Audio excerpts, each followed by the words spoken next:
MAGA comes to talk. Welcome, one and all. And we will be starting in seconds. We're going to take calls today. And a lot of new things have happened that as soon as I start the program in a moment or two, I'm going to jump right into. If you're new, my name is Brian. This is where MAGA comes to talk. Welcome. I'll tell you, it's been a rough week. You know, it really has, with the loss of Charlie Kirk. I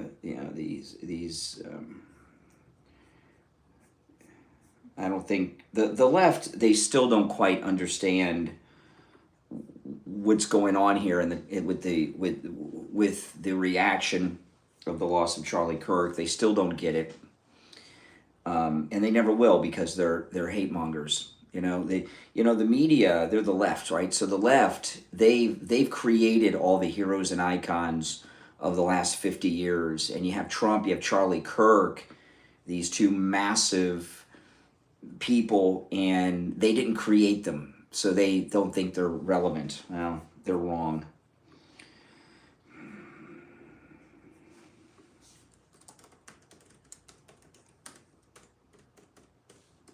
I will be taking calls as well. I just pinned the number in the live chat. Welcome, everyone, to the program. Okay.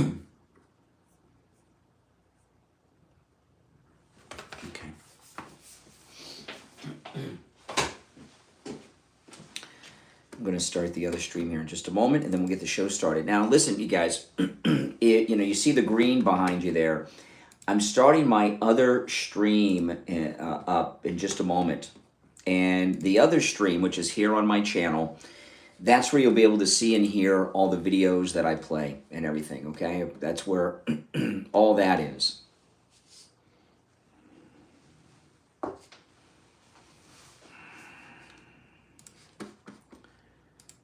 Okay. Oh yeah, yesterday was the most difficult show I've ever done. It was very difficult. Very difficult.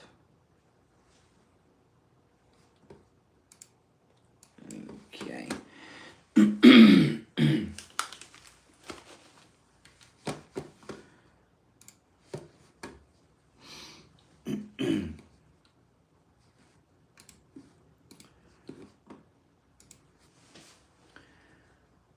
Welcome to the program, everyone. My name is Brian Craig. This is the Brian Craig Show, where MAGA comes to talk. Welcome. Boy, it's been a rough week, and I'm going to jump right into it. This FBI press conference, I want to cover this, and I'm going to share it with you. It's not that long, and there's a lot of good information.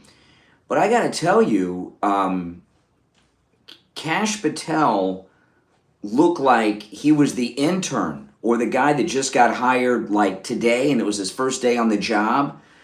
Kash Patel, and again, you guys can let me know what you think. You can call me here on the program. Kash Patel looked lost, didn't he? I'm pretty surprised. He's got a lot of media experience, and I was expecting Kash Patel to come out and lead that press conference. And he's off on the side. It was a very strange thing. I'm going to pull it up and play it. And, I just was very surprised to see that. I mean, he flew all the way out to Utah. They said he walked the crime scene, which is great. He's there. But do you agree with me that he looked clueless? Like he wasn't really in charge. He didn't know what was going on. And he was looking to others to take charge in that press conference.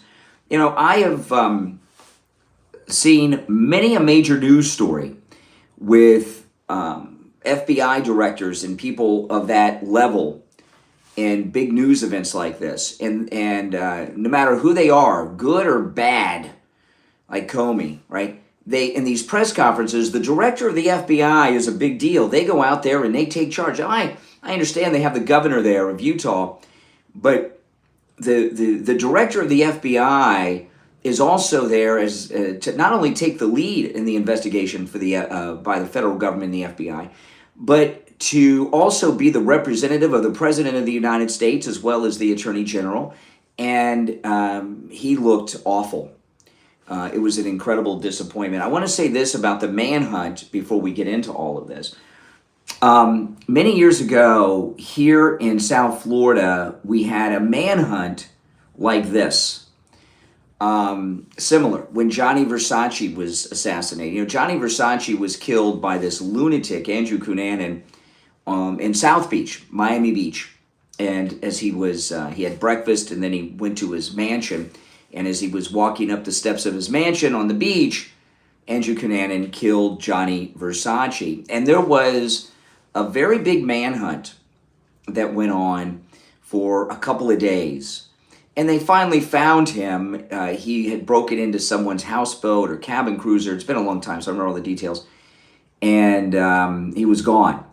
And there was, but when that manhunt went on for Andrew Cunanan, because I remember I was on the air, I was here. In fact, I worked at a radio station in Miami, just down the street from where all this happened at the time. And the press, local and national media, not only were here, they were walking the path and talking to people on the street. People were knocking on doors in neighborhoods and such. 97, it's a long time. I've been around a while. Looking for Andrew Cunanan. Was it 97? Wow, it's a hard time. But it was a manhunt similar to this in that we had the feds, because he was a serial killer, we had the feds, we had local law enforcement, we had local media and national media, and they were basically doing house-to-house, door-to-door searches. And it was going on all over the place in the whole area. I haven't seen anything going on out here in Utah. I want to say this, like that Cunanan thing, and then I'm going to get into this Kash Patel press conference, which I was shocked at how clueless Kash Patel. He would have been better off not going.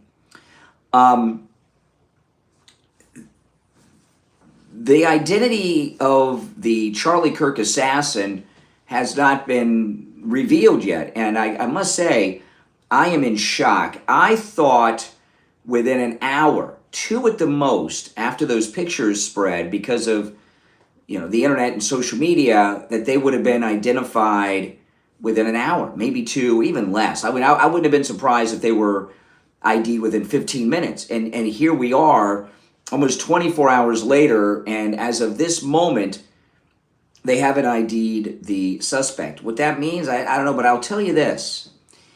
If he is a local, okay, and he is in Utah, if he is Mormon, every Mormon in America has gotten DNA tested. They just have, because genealogy is a huge thing with Mormons. And if he is a local and is a Mormon, his ID or his DNA is in the database.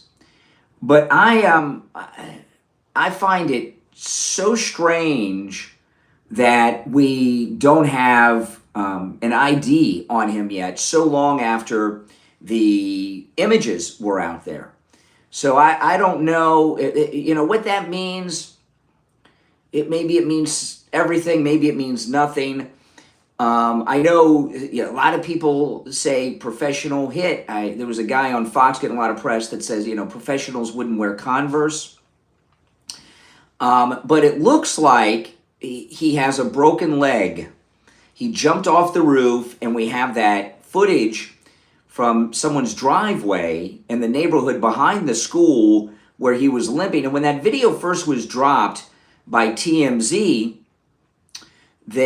people were online were saying, "Oh, he must have the rifle in his pants." And now, to me, it looks like he's got a broken leg, and just like John Wilkes Booth. And let me tell you, A broken leg is one of the most painful things you can have. Any of you had broken bones? Oh man, broken bones hurt like no one's business. And a broken leg, oh, I could not imagine what that feels like. I've had some broken bones, but only small bones, and it was some of the worst pains I've ever experienced. A broken leg is brutal. And with going back to the Andrew Cunanan manhunt, Andrew Cunanan was the killer of Johnny Versace when they had this big manhunt here in South Florida. There were sightings of him all over the place, other parts of the country, other parts of the state of Florida. And he was not that far away. Again, we're talking about 1997, so it's been a long time, but he was literally just a couple of miles away from where he committed his crime, where he shot Johnny Versace.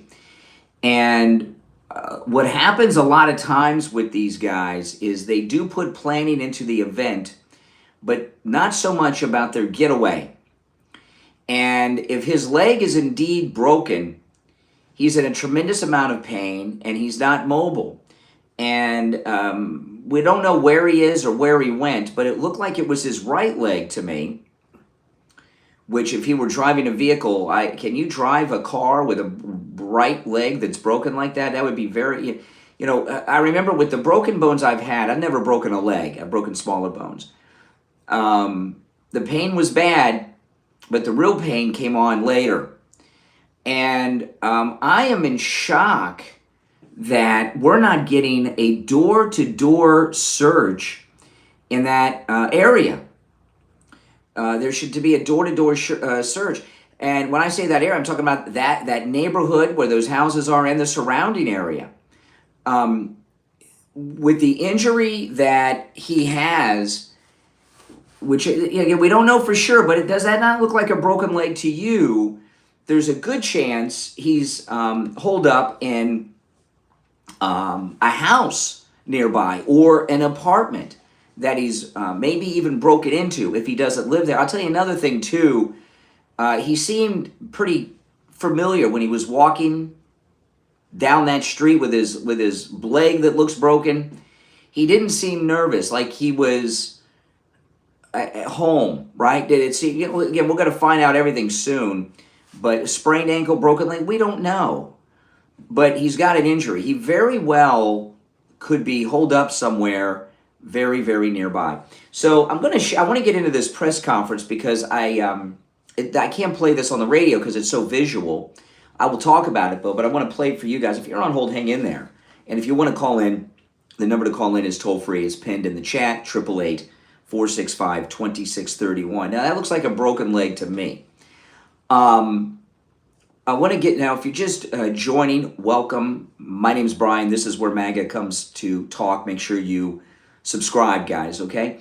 Okay, now, this press conference, which I'm going to play for you, it does have information, so we want to get that out so we can see and talk about it. But my takeaway from this, I was in shock at Kash Patel. He does not look like a director of the FBI.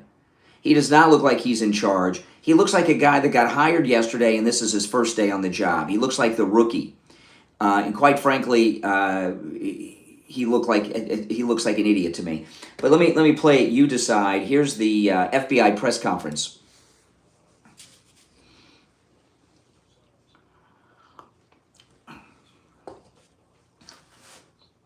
This was last night during Hannity. Look at him. He looks lost, doesn't he?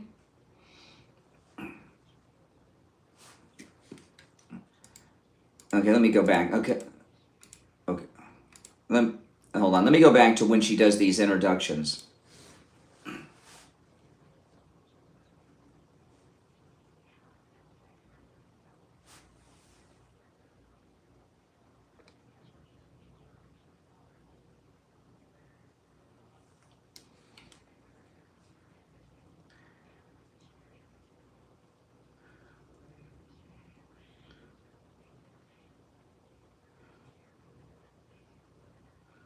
Okay, and by the way, Kash is not even going to speak. She said we have Dan Bongino. Did I miss it? Now, keep a close look.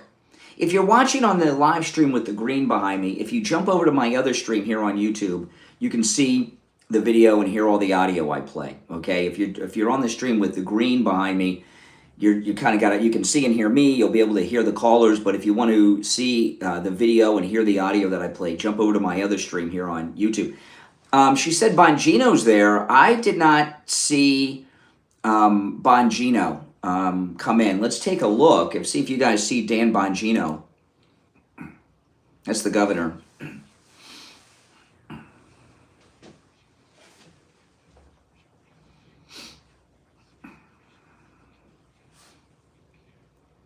Now, this is the governor, and who I know nothing about him. I saw him at the first press conference, and I like how he's been handling this. I don't know about his politics beyond he seems to be all right now, but I understand the governor starting the press conference because it's his state, and he's the governor.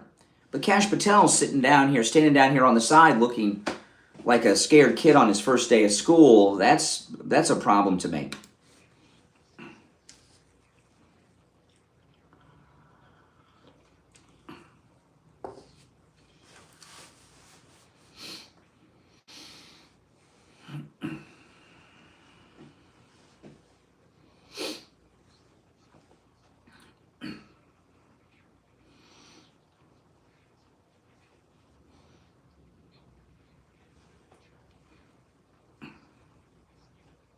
Yeah.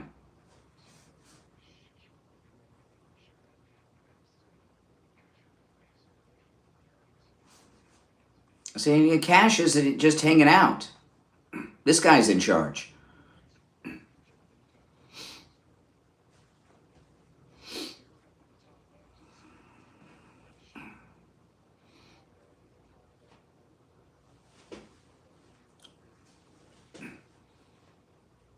So he didn't plan his getaway as well as we thought.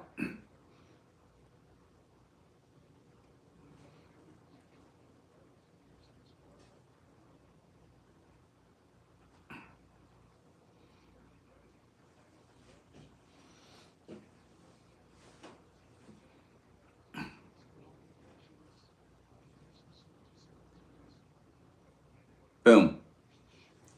Now he's limping.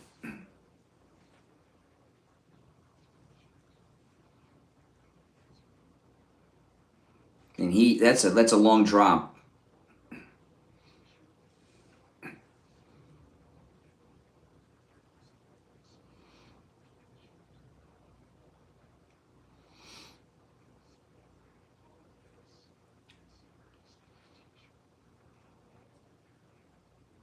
Mm-hmm.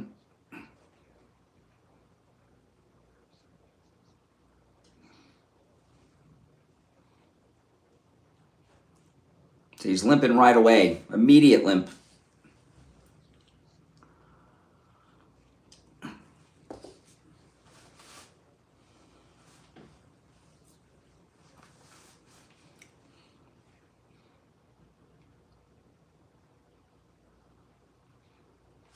See, if his leg is broken, he's in a tremendous amount of pain that over-the-counter medications are not going to help. The Tylenol and Motrin not going to help with that. That's the kind of thing you need hardcore prescription meds for if his leg is broken, and it makes you even if you are treated for a broken leg properly, it's not easy to be mobile. And if you've got an untreated broken leg, we got a John Wilkes Booth here who had a similar thing. If his leg is indeed broken, the high likelihood he's within a couple of miles of this neighborhood. There's a very high likelihood of that.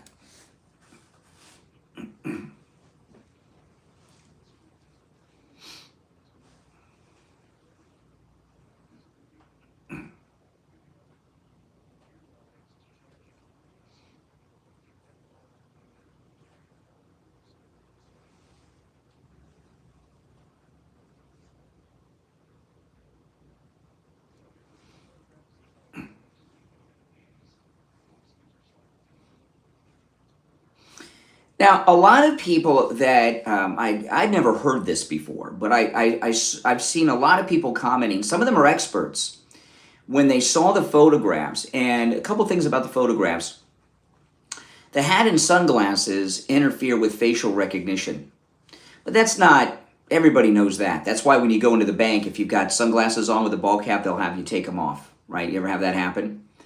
But he's walking with his hands clasped a little bit. And I've heard a lot of people say that that's tradecraft for professional people like this, if he's a professional, because it keeps you from getting your fingerprints on things.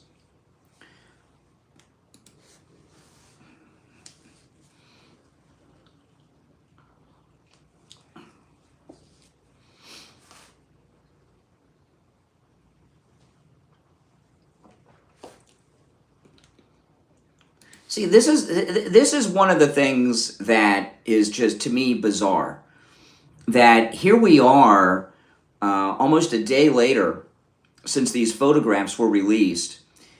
Who would not know this guy and recognize him immediately? That's number one. And not a lot of people wear those old style Converse anymore. I got a pair from years ago. I haven't worn them in a long time. I don't think they're that comfortable, but people don't wear those Converse very much. So that's an unusual thing with the jeans. Anytime you see someone with the Converse, that stands out. If he's a local guy, people would recognize him just based on the clothes, but they would recognize him and not one person coming forward from this community recognizing him and having him ID'd already is pretty shocking.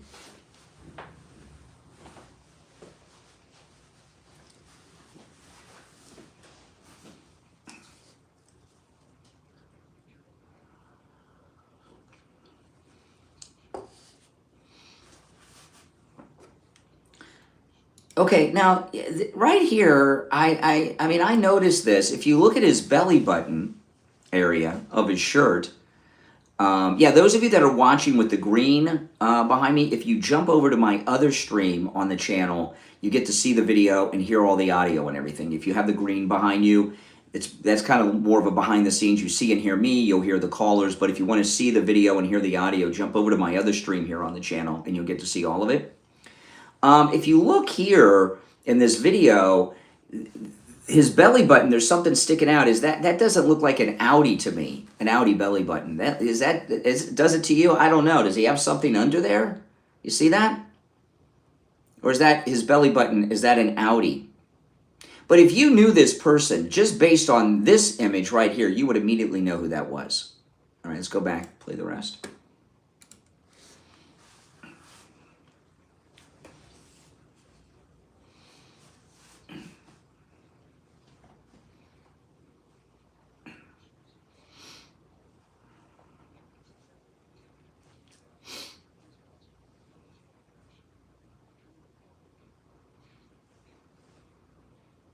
And the hat, too, with the triangle, very unique.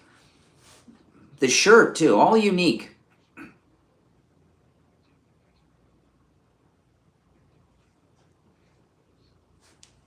See, still no cash.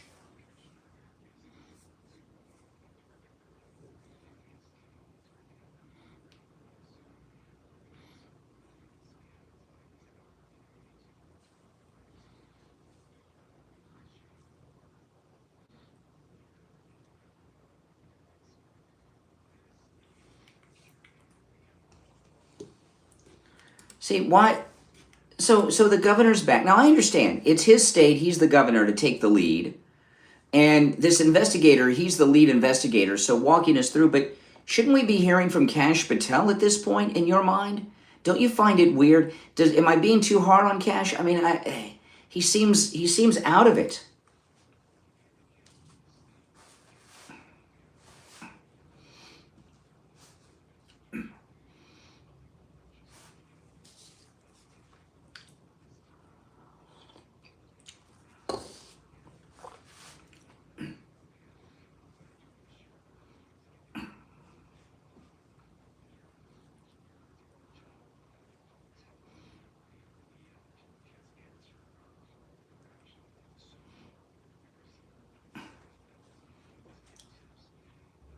Yeah, but no name.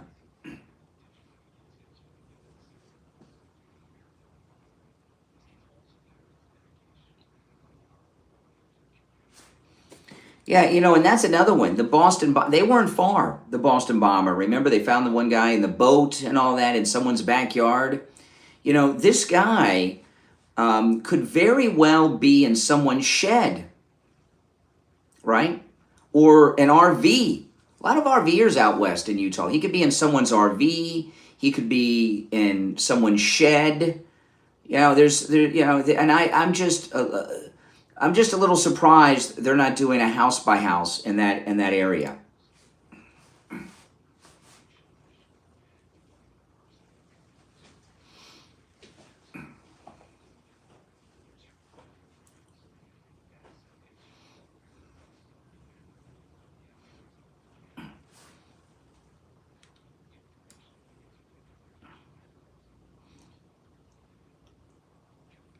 Yeah, I mean, Kash Patel, who's friends with Charlie Kirk, shouldn't Kash Patel be the one talking about the FBI? Why is he sitting over there like the intern?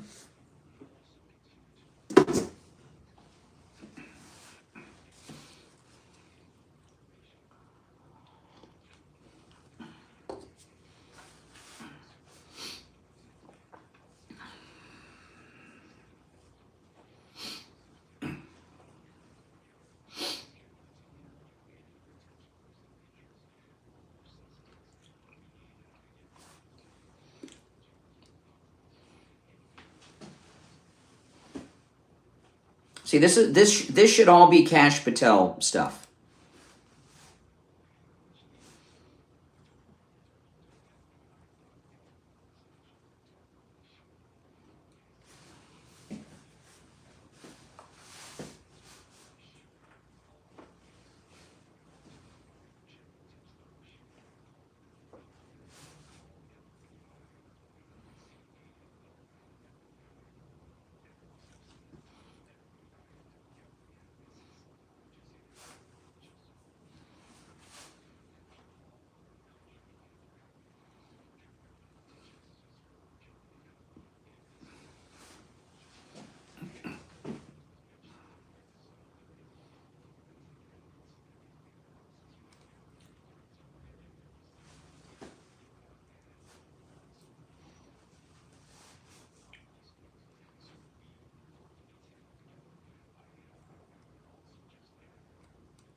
All right, now he goes on here. So no cash. So, all right, I'll take some calls. If you want to call in, the number is pinned in the live chat. It's toll free, no matter where you're watching. 888-465-2631. You're on the air. What's your name? Where are you calling from? Hi, good morning, sir. My name is Ivan from the Bronx. Hey, Ivan. I'm sick to my stomach that I didn't find this guy. I wanted to convey that the conservative party needs to protect themselves. Those days of doing outside venues is gone. They need to do inside venues. Yeah. That way, the risks are very, very low. It's a controlled environment, right? Yeah. And I don't have a problem paying to hear a great guy like Charlie Kirk, to hear him speak, because what he has to say has a lot of value to my thought process. So paying for his security, that'll have somebody on the door checking bags, checking for weapons, devices, checking for, real serious threats. I don't have a problem with that. And we just need to get rid of this thought process. Well, there's not the days of the days of the outdoor events like this are over. They're over. Yes, if they went up there and did that to our president, they'll do it to anybody. Mm-hmm. And it's so heartbreaking that this guy lost his life, man. Yeah, I know it's insane. I still can't believe it. I mean, I am in still a shock. I'm in shock still. I haven't had a good night's sleep since it happened. No, that's all I think about. Yeah, I've been up for the last couple of nights. I can't sleep. And I when I get up, the little bit I sleep, I wake up. The first thing I do is grab my phone to see if they've identified or captured the killer. Yeah, And the lead story today is that Kash Patel looks clueless at the press conference. Didn't even speak. Yes. I mean, what the Yes. hell? What the hell? I don't know. I don't know what's up with him, man. It might be that because remember they know each other. You know, it might be that he's like. No, that's BS. You know what I think it is? You know what I thing. think it is? I think Kash Patel is very, I like him. I've always liked him, but he's hyped up his resume. He's padded his resume and qualifications over the years, and I don't think he knows what he's doing.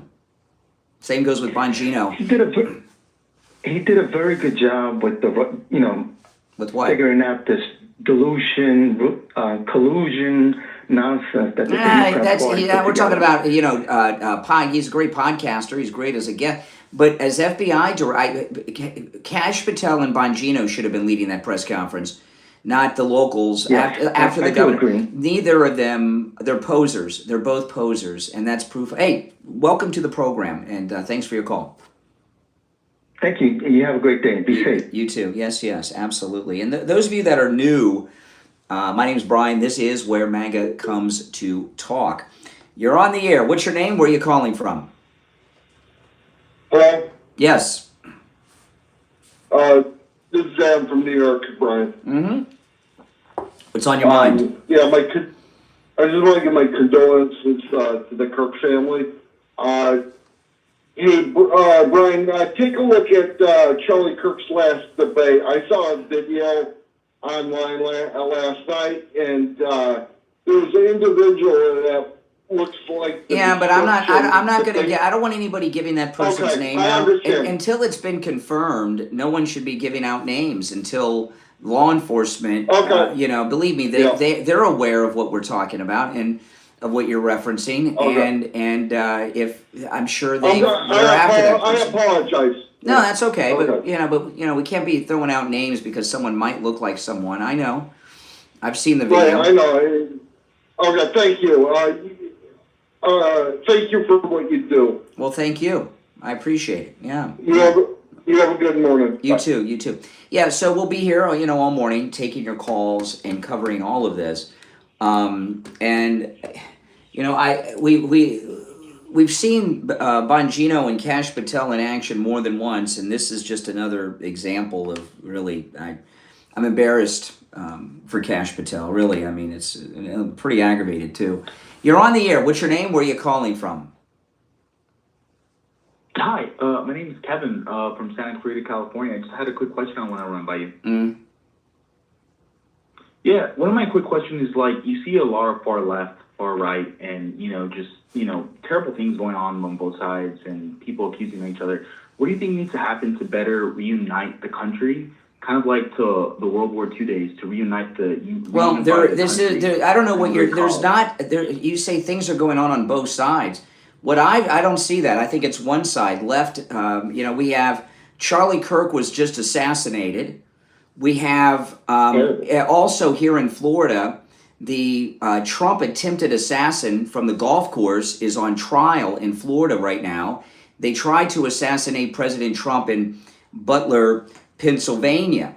I don't see this two-sided thing that you liberals keep saying.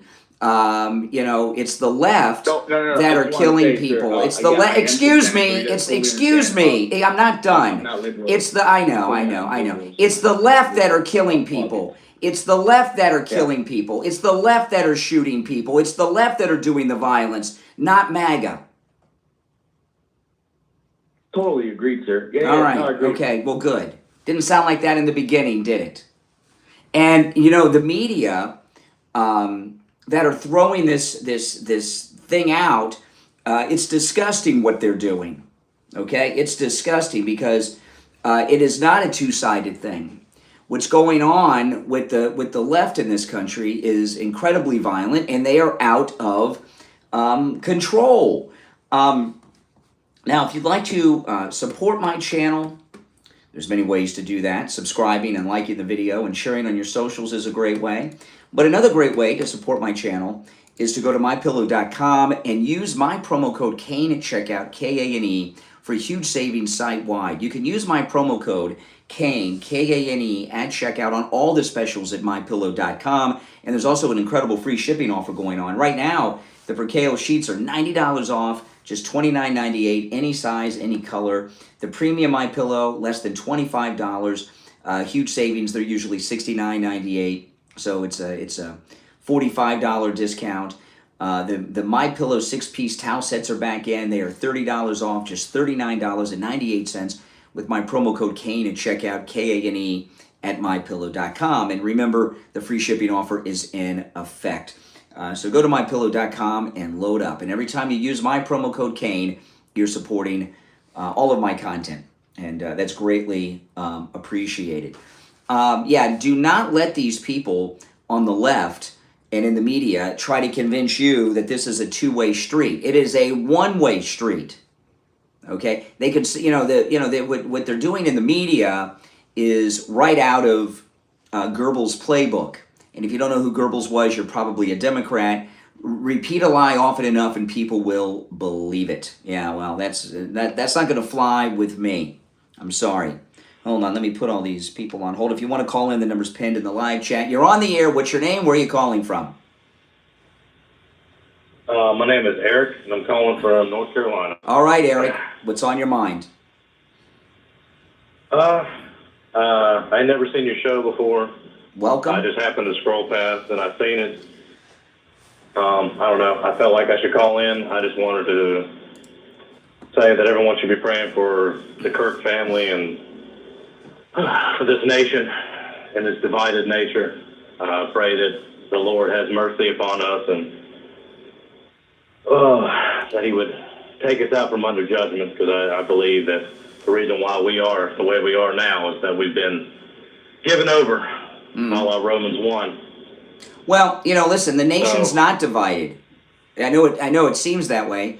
This is a majority MAGA nation. The president, less than a year ago, won the national election. He won the popular vote.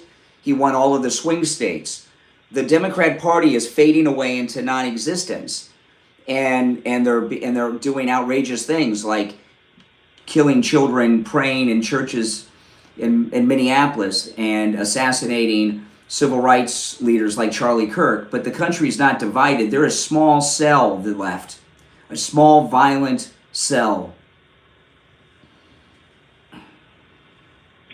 Perhaps so. I don't know.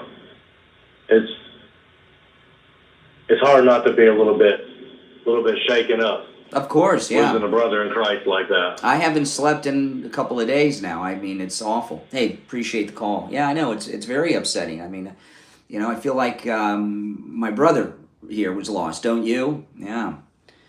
You're on the air. What's your name? Where are you calling from? Yeah, hey, Brian, this is Mike from SFjr. Hey, Mike. What do you think of the consideration that this might be a woman? I don't know. Doesn't look like a woman to me. Do you see any boobs? Well, to me, the shoulders. Do you see any breasts? Look wider than the hips. It's a breastless woman. But A boobless. pelvis, it would be a boobless woman. Right. Yes. Well, transgender surgery. The pelvis looks like they don't have junk. You know I what don't I'm know. saying? I wasn't looking there. I only seen that shot you put on the screen. Yeah. I haven't seen any other photos. To me, that looks almost like a woman. The facial features are very, fine. Mm-hmm. The shoulders are wide. That's the part that kind of throws off that it's I think they should consider that this is a woman. Yeah. Well, here we are, almost 24 hours since they released the photos, and for the person not to be identified at this point is very unusual. By the way, Massapequa, that's where Jerry Seinfeld's from. You're on the air. What's your name? Where are you calling from? Hello, how you doing? All right. Not for that. Good morning, how you doing? I'm all right. How are you? Better than yesterday, I must say. Oh, she disconnected herself by mistake. She'll call back. You're on the air. What's your name? Where are you calling from? Hi, Jennifer. I'm calling from Butler, Pennsylvania. Oh, hey, Jennifer. Hold on. Let me answer all these lines that are coming in. Yeah. All right. Go ahead. Jennifer from Butler, Pennsylvania. Yes, where the reign of terror from the left began. Absolutely. We've spoken once before. Mm-hmm. I worked with Scott Presler. I don't know if you remember me calling before. Yeah, I remember. Yeah, I just wanted to ask you what your opinion was if you caught this New York Times article about Hunter Kozak, the last guy to ask a question to Charlie before he was attacked. Well, you know, when that first happened, is this the? I'm just answering all the lines. Is this the guy that asked the question about trans violence? Yes. You know, when this first happened, the first thing my wife said to me was that a signal to the shooter?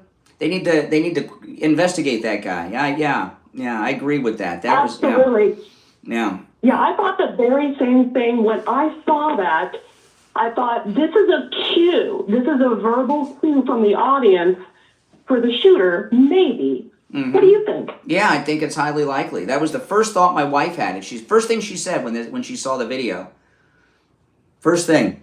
Yeah. Without anything else other than this video is disgusting, and I wish I wouldn't have seen it. Right after we got through that was the first thing my wife said.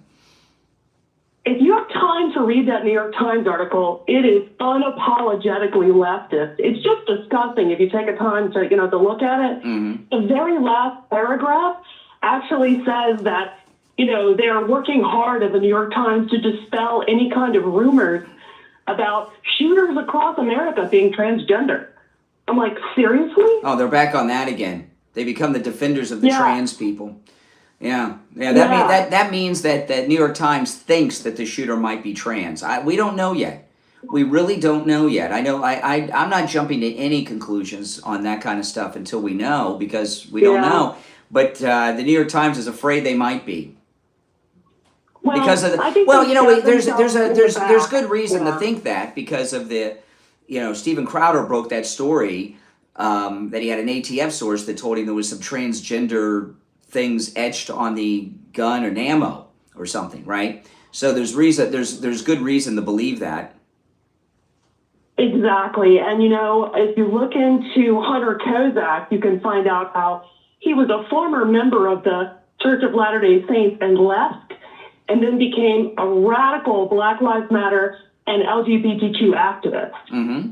So he was way, way left. Yeah. The last guy to ask questions, obviously. Mm-hmm. Yeah. I'll just thank you for your time. Thank you for letting me be on. I just want to say that, speech isn't very free when a man has to pay for it with his life. Mm-hmm. Yeah, that's true. All right, take care. Good points. Okay, now if you're new to the program, welcome. I host a live morning radio show, which is going to go live in just a couple of minutes. And when I'm on the air, I live stream here on YouTube. And this is the pre-radio show. I started about 40 minutes ago taking calls. But I'll take another call, and then we'll have to wait until after we get switched over. You're on the air. What's your name? Where are you calling from? Hello? Yes. Yeah, I'm from Long Beach, California. Okay. And I like to say that everybody that disrespecting Charlie Kirk, yeah, and they're celebrating his death. Yeah, I know, it's disgusting. I mean, they're just really sick people. Those are very rotten people. Mm-hmm. Yeah, no doubt. Yeah, I know. All right, take care. It's not the first time liberals have acted this way, but I think it's the first time liberals, he's talking about these people saying these terrible things online. It's the first time it's happened at this level with the modern social media age, right? With TikTok and everything. And as disgusting as it is, it truly shows how bad the left are, right? Doesn't it? It really shows what they're all about. If you'd like to call in, the number is pinned in the live chat. We're going to keep on trucking here. The number is toll free 1-888 888-465-2631. 888-465-2631. You're on the air. What's your name? Where are you calling from? This is David, and I'm in California. All right, David, hold on. Let me answer these other lines, and I'll get right back to you. The phones are ringing. All right, David, in California, what's on your mind? Well, Brian, the Charlie Kirk thing, of course. I'm in the anger stage. I'm beyond the sad stage, fortunately. And I'm a little bit frustrated seeing that people so far haven't really, I've seen, at least in the press, focused on what I consider one of the root causes of the whole situation. And I think you're an expert in this, and I want to hear what you have to say about it, because you, more than anybody, seems to be keeping us aware of the CCP. And as we know, the CCP has put a lot of money into our universities and the curriculum, right? And so that's why, Charlie had to deprogram a lot of these people. And I want to see us go to war with this whole CCP and money in the universities and programming our kids and the whole thing. And I think this is the perfect catalyst, and I'd love to see. Well, this is, listen, I was talking about this yesterday. One of the reasons they assassinated Charlie Kirk is because he has flipped the entire youth of this country into MAGA conservatives. And that's an absolute miracle that's happened. And so the work at the universities he was doing very, very successful. It's not the way MAGA hats are common on university campuses now because of Charlie, and that's one of the major reasons they killed him. I believe that completely, and I'm completely angry at it, and I wish that this was more mainstream, and we were, I wish Trump it was on his radar. And, what was on his radar? Believe me, everything's on Trump's radar. That's true. We know that. You're right. But, I just wish that somehow, we could start just being more verbal about it and just, and just maybe, that's a lot of money, right? They're putting, what are they putting, millions or the billions of dollars into these universities? Yeah. Right? The Chinese, let me tell you, I know, the smartest people I've known in my entire life are Chinese people. That is not an exaggeration. From the time I was a little kid, the smartest people I've ever known are Chinese people. They're and the CCP are very smart in how they're waging this Cold War, if it's really a Cold War, against the United States. They got our universities. They bought off many of our politicians. They're behind the cartels, the drug cartels. They're manufacturing the drugs for the cartels, into this country. TikTok is a big propaganda tool used by the CCP worldwide and against the United States. Their attacks on us have been, we got to say, brilliant. It's what they've done. Mm-hmm. You more than anyone have busted them out, and it's always refreshing. And if you could just, I'd say throw that message out there like we are right now, just so it's on people's radar. It's been going on for years. I know that for a fact. I remember tutoring some Chinese student, or Taiwanese, I should say, about 10 years ago at least. And even then, there was all this gender studies BS going on. So it's been going on a good while, and I have a feeling they're just loving all this, and they're just not getting enough attention. I think most Americans, if they were aware of what's really going on, this would be the perfect catalyst to just be extremely angry. All right. Well, hey, listen, I'm going to move on, but thanks for the call. All right. Take care. If you want to call in, the number is pinned in the live chat, 888-465-2631. Friday is typically open phones on the program, open MAGA Mike Friday, but I really want to keep it on Charlie Kirk and everything that's going with Charlie Kirk. I want to recap where I began before I go back to the calls. What I started this program about today, I was talking about the press conference with the FBI last night in Utah. And Kash Patel looked checked out, man. I mean, he looked like, let me pull this up. I mean, he didn't even speak. He's off to the side. They had said that Dan Bongino was there, but I didn't see Dan Bongino. And he's not he looks scared. I mean, look at his face. He looks like either an intern or the FBI guy that just got hired yesterday, and he's gotten put on this high-profile case on his first day.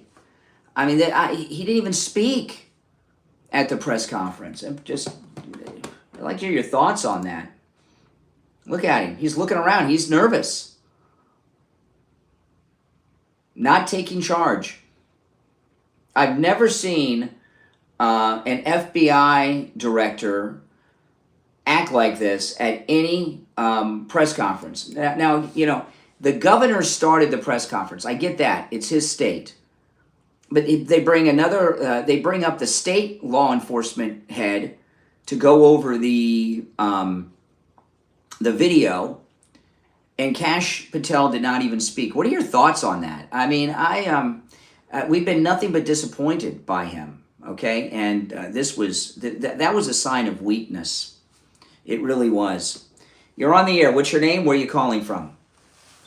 Good morning. How you doing, Brian? This is Maria from Florida. Hey, Maria. Hey, how you doing? All right. Oh, better than yesterday, boy, I'll tell you. Yeah. I was listening to. I was trying to get on your show, but it was like so hard.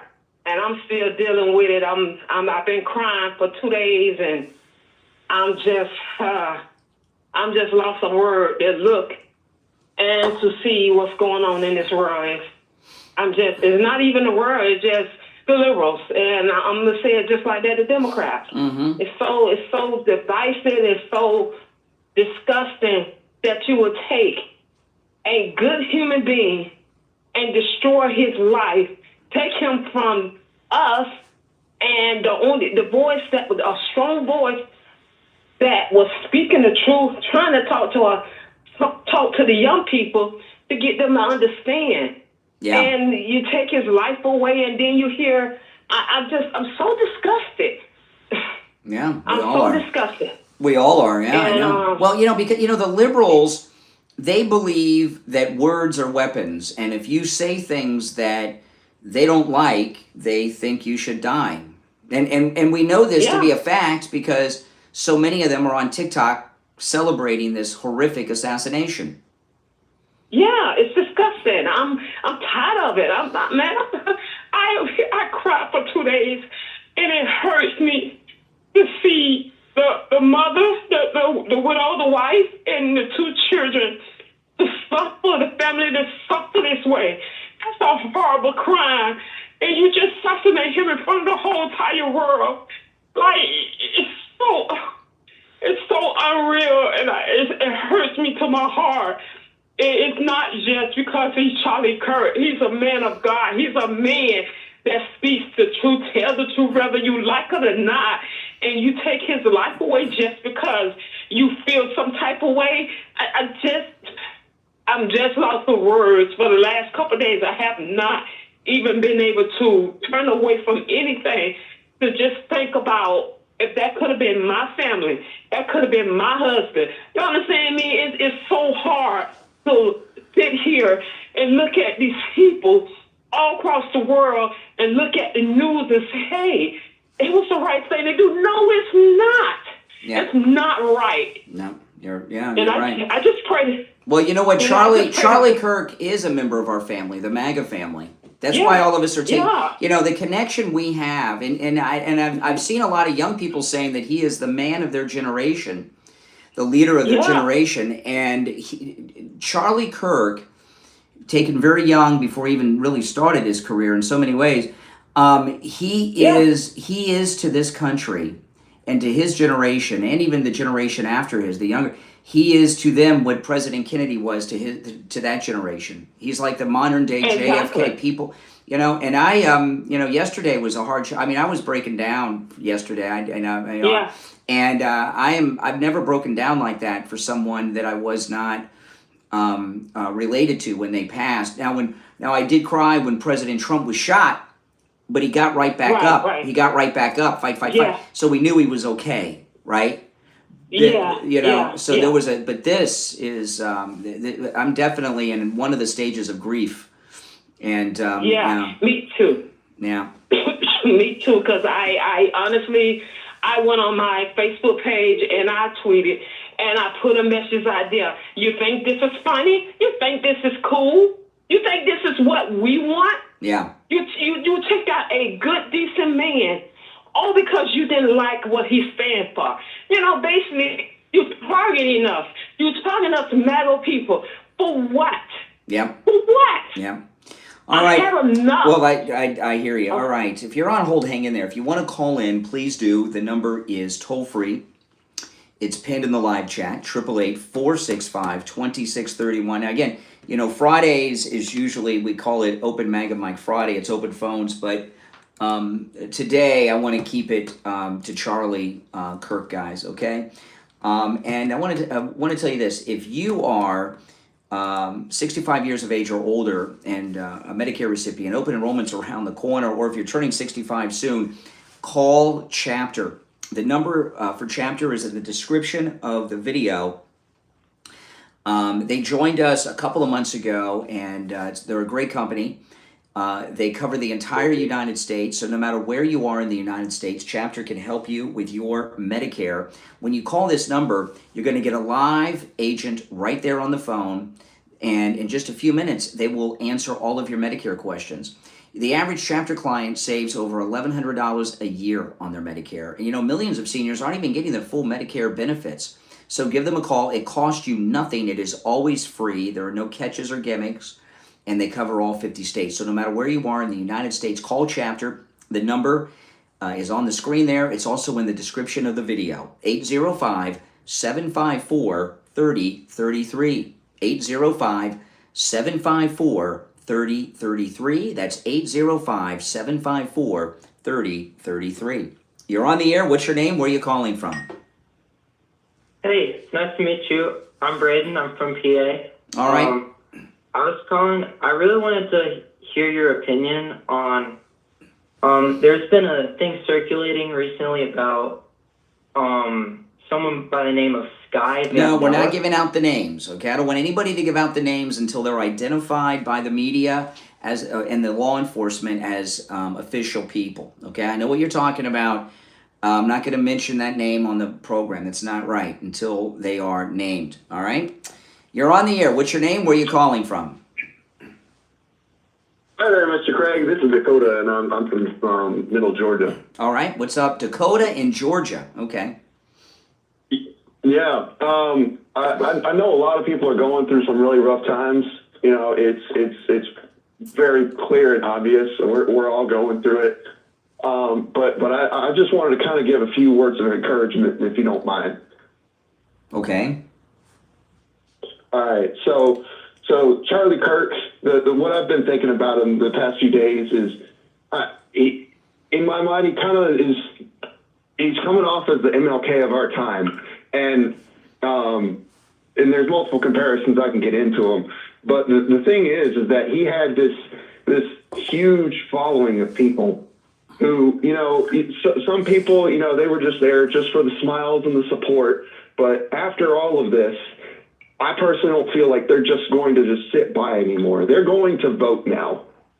You know, like this action is going to stir up something. Like every single major assassination in American history has only caused that person and their message to reach even more people and cause even more change in our country.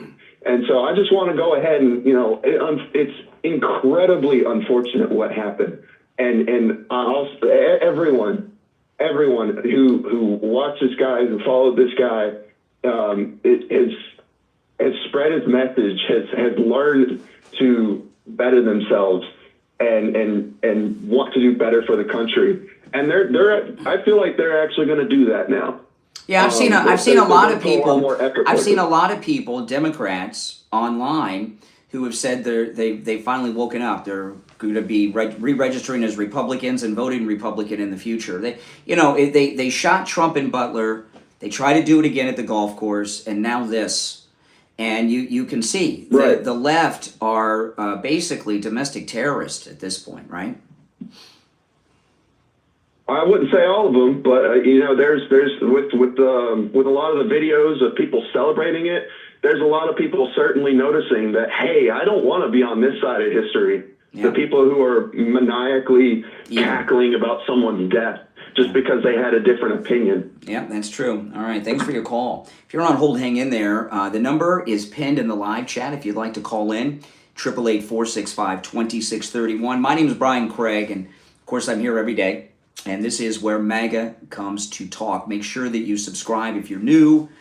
And if you guys could like the video, that helps a lot. And if you're feeling very generous, take the link and share it on your socials, all right? You're on the air. What's your name? Where are you calling from? Yes, sir. This is Buffy from South Carolina. Buffy in South Carolina. Yes, what's on your mind? Yes, sir. I just first want to say thank you and God bless you for what you do, for using your platform. Just like Charlie Kirk and different ones, I just pray that God keeps you all safe for what you're doing. I also want to put my heart out there about this whole thing of them making fun, and just getting so much joy out of this. I think Trump should get rid of them. I think they should be able to ban them off of all social media. As far as I'm concerned, their freedom of speech is no longer available to them because this right here is wrong in so many levels. Mm-hmm. And I just think that Mr. Trump should really consider banning every single one of them because it's all over the internet, it's all over. They can't hide now. I believe he should ban every last one of all social media. Well, no more I don't know. I think them. these monsters, these animals that are doing these celebratory, disgusting things. In a way, they're doing you don't want to ban them because people are seeing what the left are all about. People are seeing what the left are all about. They're evil. Yes, evil. Sir. Yeah. Yes, sir. I agree with you 100%. It's just my heart speaking. I just cannot believe. I just can't believe. We have a bunch of demons on this earth. But I want everybody to remember one thing: that vengeance is the Lord's, and they will not go untaken care of. I do believe that in my heart, and I just pray for you all, your safety. And everyone who has a platform that are using it, I did reach out to Mr. Trump, and I asked Mr. Trump to please, if people want to go do these things, that's wonderful, that's awesome, that's God's work, Right. That's what I we do. agree with you. Appreciate the call. Now, I want people to see what the left are all about. Don't you? I mean, these are scary people, and I'll tell you, these lunatics that we're talking about, these are the Kamala Harris people. If Kamala Harris had won the election and not our great president, these people that are doing these celebrations you're seeing, they would have been invited influencers at White House events with Kamala Harris. Think about that, huh? You're on the air. What's your name? Where are you calling from? Hey, Brian. How are you? My name is Jennifer Delia. I'm calling from New Jersey. Hey, Jennifer in New Jersey. What's on your mind? Well, number one, first and foremost, I've been following you for a long time. I want to just say that I think your platform is amazing. Thank you. And I want to know if it would be okay if I just promote my nonprofit organization. I actually travel the United States hunting child predators. What I do is I use my ability to change my voice. I'll tell you what, I don't have a problem with that, but send me a DM send me a DM with the link on social media so I can look at it first. I don't like to give. You got it, brother. Check me out, man. Okay, see there the voice change. See, that's why I didn't let him do it. See what I mean? I can't let people give out websites because you don't know what you're sending them, and then boom, she made a mistake and hit the wrong button, and then we heard another voice. So that was another gender. It's not that I'm a heartless guy, but if you want something, first of all, to promote things, that's how I make a living. So you want to, go to my website, briancraigshow.com, and send me an email, and I'll look things over. But if you have like a nonprofit, send me a DM. I'll take a look. Okay. You're on the air. What's your name? Where are you calling from? Yeah, hello. My name is Philip. I'm calling from India. India. All right. What's on your mind from India? Yeah, actually, I'm a big supporter of Charlie Kirk. What? Hello. Yes, I could not understand what you said. No, and then that I'm a big supporter of Charlie because I love his ideologies, like to make America his policies and All right, all I the debates. appreciate the call. I can't understand a word he's saying, and you're on the air. What's your name? Where are you calling from? Yeah, good morning. Hey, Richie. Hey, what's up? Richie, something really changed in me last night. I mean, you talked about Cash Patel looking scared, but the guy hasn't slept, and probably he should have talked. But you know what? What I realized last night, and what these animals that are celebrating what happened here. You look at a man that sat there and faced his political enemies and wanting to have dialogue with these people, and he knew the risk. And then these animals are supporting this little punk that was up on a roof, yards away, jumping off a roof, running away like a scared little child. Mm-hmm. He won't even face the music. He doesn't even have, in other words, he doesn't even have the guts to face his own action. He's running like a little girl down the street trying to hide. I mean, to get away. This is what they're supporting. Well, I'll tell you this. I was talking about this at the beginning of the program, which if you guys don't know that I've turned the program into a 4-hour morning show, and I start around 20 after 5 in the morning now. But the video, the guy, to me, it looks like he broke his leg, and we don't know for sure if he sprained something, broke his leg, and that's a terrible injury. And if you look at these past manhunts, right? There's been a couple in the last couple of decades that we've had like this. The Boston bombers, they did their thing and they were on the run. And the other one I was talking about was here in Florida. Andrew Cunanan, who killed Johnny Versace, was on the run. And in both the Johnny Versace killing and the Boston bombers, they were hiding out. The Versace killer, Andrew Cunanan, had broken into a boat in a marina, a houseboat in a marina, right up the street, just a couple of miles away, like maybe 5 miles or less from the Versace mansion. The Boston bomber, he was hiding in a boat with a tarp in someone's backyard. Yeah. This guy, with his John Wilkes Booth broken leg or whatever it is, it's high. He seemed very comfortable in that neighborhood. He knew it. May I say something? Well, after I finish my thought. I think there's a high likelihood that he's hiding in someone's shed or RV or something like that in that neighborhood. And I don't know why they're not doing door-to-doors over there. Okay, I thought when that first happened, I saw the TMZ video. I said, this guy must have fallen off the roof or some chump that hurt his leg. Now they're saying that video that we saw of him walking, that video literally was him with the gun in his pants holding the stock. And that's why he was walking like that. Not that because that was taken before he got there. That was very confusing. They have a timestamp on there. That was before he was shot. The video, when he jumped off the roof, he was running without any kind of limbs. And this is what the evidence against this guy.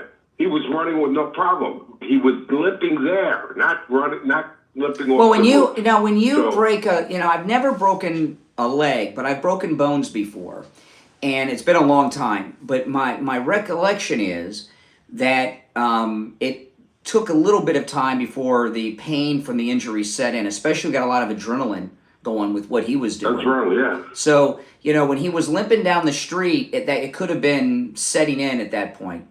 The timestamp that they had under that video, that was a door camera. The timestamp was 11:40 something in the morning, 11:42 or something like that. When he's limping, and Charlie Kirk wasn't shot. The doorbell camera, video. Well, for the doorbell camera time may not be accurate. Sometimes people's clocks at home and devices are not accurate. Yeah, you're right. You're absolutely right. Because when I watched the press conference, that was after. That's how they tracked him, right off the roof, through the woods, through the neighborhood. So they said that was after. Running. Yeah, well, he ran, but walking down the street, they identified that in their timeline is after the shooting. Yeah, well, this guy's, regardless whether he's a coward to run away. You want to do something like that, face the music. You're a coward. You're running away like a little Aren't baby. they always cowards? I mean, come on. When are they And- not cowards?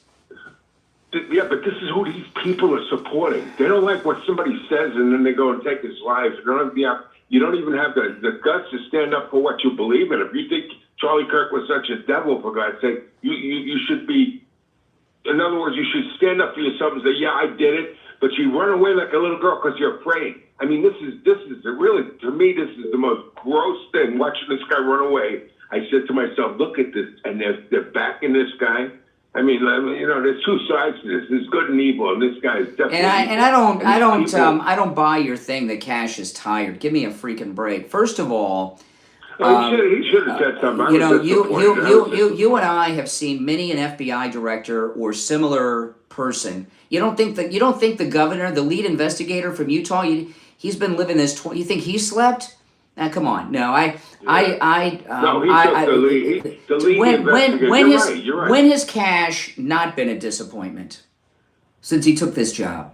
You're right. You're right. I mean, he's standing there like he's like an observer. He's out. I hate to say it, Richie, because I hate to say it, but he's out of his league. He doesn't know what he's doing. He has padded his resume just like Bongino, the two of them. And I didn't see Bongino there. Dan Bongino was. The woman said that he was there. He was there, but he wasn't out there at the press conference. No, he was up on the roof checking. I mean, what are these guys? They're not needed for a photo op. I mean, they're needed to be leaders. He looked terrified, like he didn't know what the freak he was doing, Cash Patel. I'm sorry. I mean, I've given them so many chances. Yeah. Hey, Richie, I got to run, but I appreciate the call. My name's Brian Craig. You're listening to Florida's longest running radio show, The Steve Kane Show, on the radio since 1977. We're going to take our bottom of the hour break. If you would like to call in, the number is 888-465-2631. Now listen, it's Friday, and typically on Fridays we call, we have open phones on Friday, open Manga Mike Friday, and I'm going to tell you, we're going to suspend that for today. It'll be open phones. I'll call it open phones light. Anything related to the Charlie Kirk assassination, anything connected to that is fair game, okay? But it's not the normal open phones. I'm going to call it open phones light. And what I mean by that is you can call in about anything related to the Charlie Kirk thing, even if I haven't brought it up on the program. You understand what I mean? The number is toll-free, 888-465-2631. I would like, if you're on hold, stand by. I would like to hear your very specific thoughts on Cash Patel. And were you disappointed, maybe even embarrassed for the way he behaved in that press conference last night in Utah? I was. We'll be right back. All right, those of you that are new, we're on a radio station break right now. This is the bottom of the hour break on the radio. My name's Brian. This is where MAGA comes to talk. You are all welcome to call in, regardless of your political ideology, okay? Although I don't understand why you're not all Republican and MAGA. But let me play this, what I was talking about. We'll go back to the calls after the radio station break. This is Cash Patel, who looks like, to me, the way I would describe it, he looks like the guy that just got out of the FBI Academy, just reported to work yesterday, and then all of a sudden, he's part of a team on the biggest case in America, and he doesn't know what he's freaking doing. He basically looks like the intern. Look at this. Look at him. See the look on his face? He looks terrified to me. And hey, listen, I've always been a fan of Cash Patel, but this is bad. And when they had the press conference, the governor led the press conference and opened it, and he led it even at the end and closed it, and that's fine. He's the governor, and he did a good job. And then they had their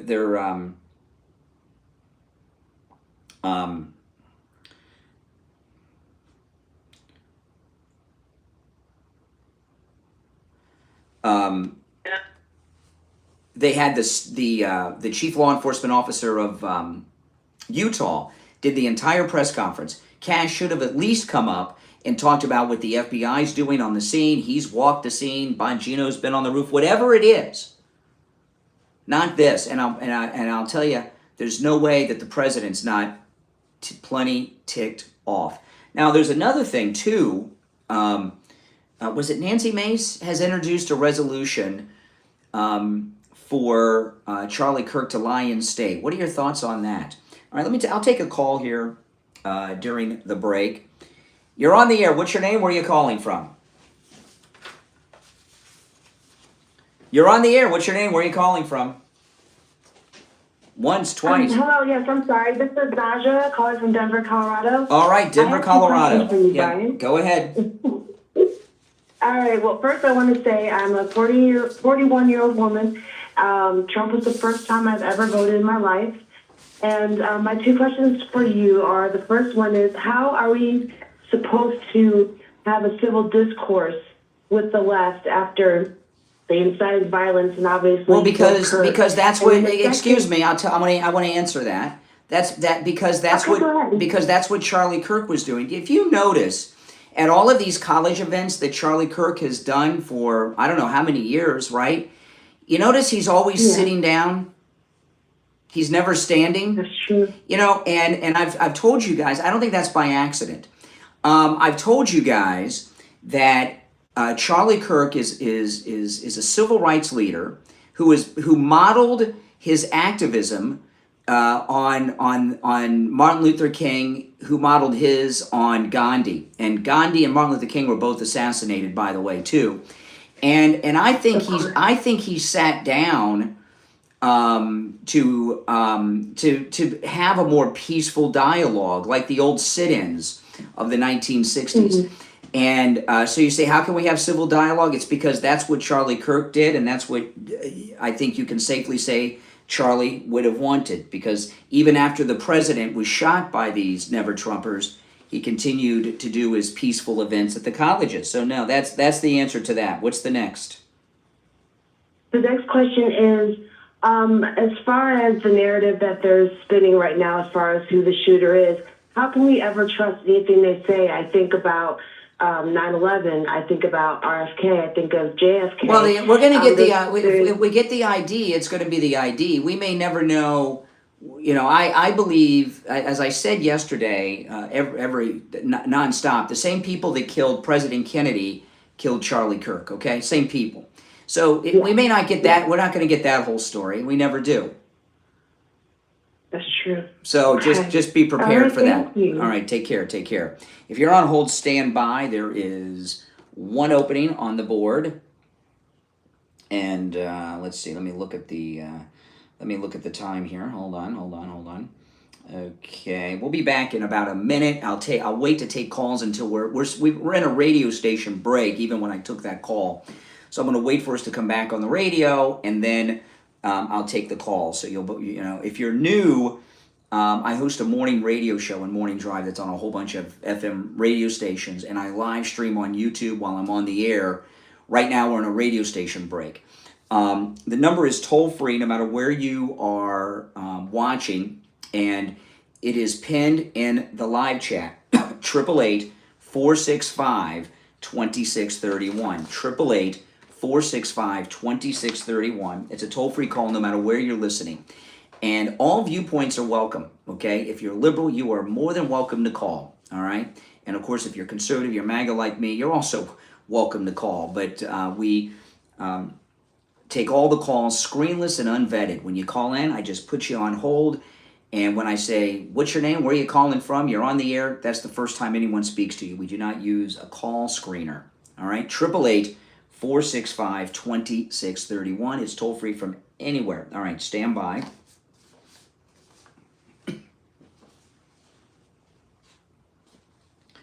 Welcome back, one and all. I'm Brian Craig. I want to talk about Jupiter Joe Thomas. Oh, man, Jupiter Joe Thomas and annuities. You want to give him a call. You know, annuities are amazing. I tell this to Joe a lot. I have heard people talk about annuities for as long as I can remember, and I never understood them no matter how much they talked. when I first met Jupiter Joe Thomas, I sat down with Joe Thomas, and in less than 5 minutes, when he explained annuities to me, I was like, this is amazing. Why is everyone not doing this? Right? Because with annuities, your money's never at risk. When you put your money into an annuity, no matter what happens in the financial market, your nest egg is safe. You don't lose a dime. You don't lose a penny. Plus, you're guaranteed an income stream for the rest of your life. Joe Thomas is offering free consultations to our listeners, which you can take advantage of no matter where you are in the United States. Here's his number, 561-743-0999. 561-743-0999. If you missed the number, just go to his website, jupiterjoe.com. All right, to the phones. You're on the air. What's your name? Where are you calling from? Hi, Brian. I've been watching you a long time. My name's Mickey, and I watch you on YouTube usually. Yes. So I'm not really a partisan person. I'm kind of an independent. Right. So I just want to say I feel bad for anyone on either side. Well, hold on a second here. This other side thing. There's this narrative going on that there's problems on both sides. That's complete BS. All of the violence is coming from one side, the left. All of it. So there's, Well, sir, I want to let you know, I helped a constitutionalist run for office in my area in Florida. Yeah. And I got hate here for it by your side. And he was right. And he was a third party. So I'm a constitutionalist, to be honest with you. That means that's a losing proposition. If you're not Republican or Democrat, good luck. I understand your show and that do you know what I mean? But No, I don't know what you mean. What am I? What do you mean? Well, no, I don't know what you mean. What do you mean? I'm allowed to have my... Well, I was trying to say that, when anybody hates anybody on either side, it's absolutely cruel. So I was actually trying to say to you, I've gotten hate and threats myself from, do you know what I mean? And I appreciate the call. I mean, you're on the air. What's your name? Where are you calling from? Caroline Levitt said that Trump is not an FBI informant. Who lied? Well, I'll respond to that, okay? And I responded to this on my podcast. And it just 2 days ago you said he was. I'm going to explain, okay? And you're going to get an answer. It's not going to be the answer you like, but I'm going to give you a detailed answer, all right? Oh, sure. Yeah, what's the answer? Give us. Well, to hear the answer, you have to stop talking and listen. Can you do that? All right, let's hear. Okay. Let's hear. And I just want to catch people up to speed who may not be familiar. A week ago today, MAGA Mike Johnson, the Speaker of the House of Representatives, was in an interview in the halls of Congress with this jerk fake news reporter from CNN about Epstein. Okay? And Speaker Johnson, in that interview, and he was pretty aggravated at this guy, he said that President Trump was an FBI informant who worked with the FBI to bring down Jeffrey Epstein. 2 days ago, before Charlie Kirk was assassinated by the left here, Caroline Levitt had a press conference at the White House. A reporter asked if President Trump is an FBI informant. She said, no, he is not. So my response to you is, no one was lying, so to speak. I believe that he was... No, someone lied. No, excuse me. He changed 2 days. What happened? What happened to this? What happened to this? Listening to the answer. Stop talking and listen. I'm giving you a very detailed. I am giving you a very detailed answer that I gave on my podcast right after the press conference. I believe he was, because Johnson said, an FBI informant working to bring down Epstein, but that was classified information. And Caroline Levitt had to say that because it wasn't supposed to be outed. Okay, so is Mike Johnson getting fired then for releasing that? How do you fire a man who's been elected to Congress who slipped with some classified intel? I'm sure. Well, if he released classified information, Who fires him? Who fires him? Who would fire him? You can't do that, right? Trump can. Can Trump? Sure, Trump can say anything he wants about classified information. No, he can't fire a congressman. No. Yeah, he can. No, he can't. When is tell me when a president has fired a member of Congress? I missed that. It's never happened because they've never leaked information, bro. Bro, all right. You know, here Charlie Kirk is assassinated. Oh, you're fixated on the bro. You want to answer what I said? Well, bro, that's kind of like a weird thing. You know, here Charlie Kirk has been assassinated, and you're worried about this. What's the matter with you? All right, you're still pivoting. I'm not pivoting. I haven't changed my position. I got the same position. He was an FBI informant. All right, let's go back to the phones. You're on the air. What's your name? Where are you calling from? Tucson, Arizona. Charlie. Charlie in Tucson. Go ahead. Yeah, coincidentally, I guess. So I'm not sure if I've caught all the program, but there was video footage released both of the shooter walking to the school through the across the the road in front of the house, but then later on up the stairs. Yeah. And then later on, he jumped off the roof and he passed through the field behind the neighborhood. Yes. Okay. I thought for a moment you'd said they hadn't caught footage of him limping toward the place. I haven't seen if he was limping before he got there. Yeah, when he was walking through the neighborhood. I didn't. That's not how I read it, but maybe. I mean, you know, listen. This is breaking news that's developing, and information's coming in quick. Maybe. All right. Take care. All right. Just a lot of weirdness and creepiness in this world, isn't there? You know, I want to ask you this, and this is one of the most important things I want to ask you today. Are you in pain? Are you in pain? Oh man, pain sucks. It sucks. I mean, if you're suffering from pain, you know exactly what I mean. I used to be in pain until I met Dr. Appleton, and he treated me with his laser away pain treatment, which works on every type of pain I've ever heard of. He has rid me of pain 7 times, and he can do the same with you. You know, with the laser away pain treatment, which Dr. Appleton performs all the laser treatments himself, not an assistant, there's no surgery, no shots, no medications, no downtime. It's completely painless. You don't even feel it when it's happening. And my favorite part is it works and rids you of the pain. Arthritis, bronchial neuralgia, bursitis, hip pain, knee pain, lumbar pain, muscular contraction, sciatica, strains and sprains, tinnitus, tennis elbow, neck pain, stenosis. Have you been in a car accident? Have you had a fall? It works with those types of pains as well. Give Dr. Appleton a call. Appointments are not necessary. Walk-ins are welcome, even on Saturdays. If you have x-rays or scans, bring them with you. Dr. Appleton, he'll look them over for you. 954-973-0710 is his number. Give him a call and say bye-bye to your pain, like I've done 7 times. 954-973-0710. 954-973-0710. And online, AppletonCairo.com. We'll be right back.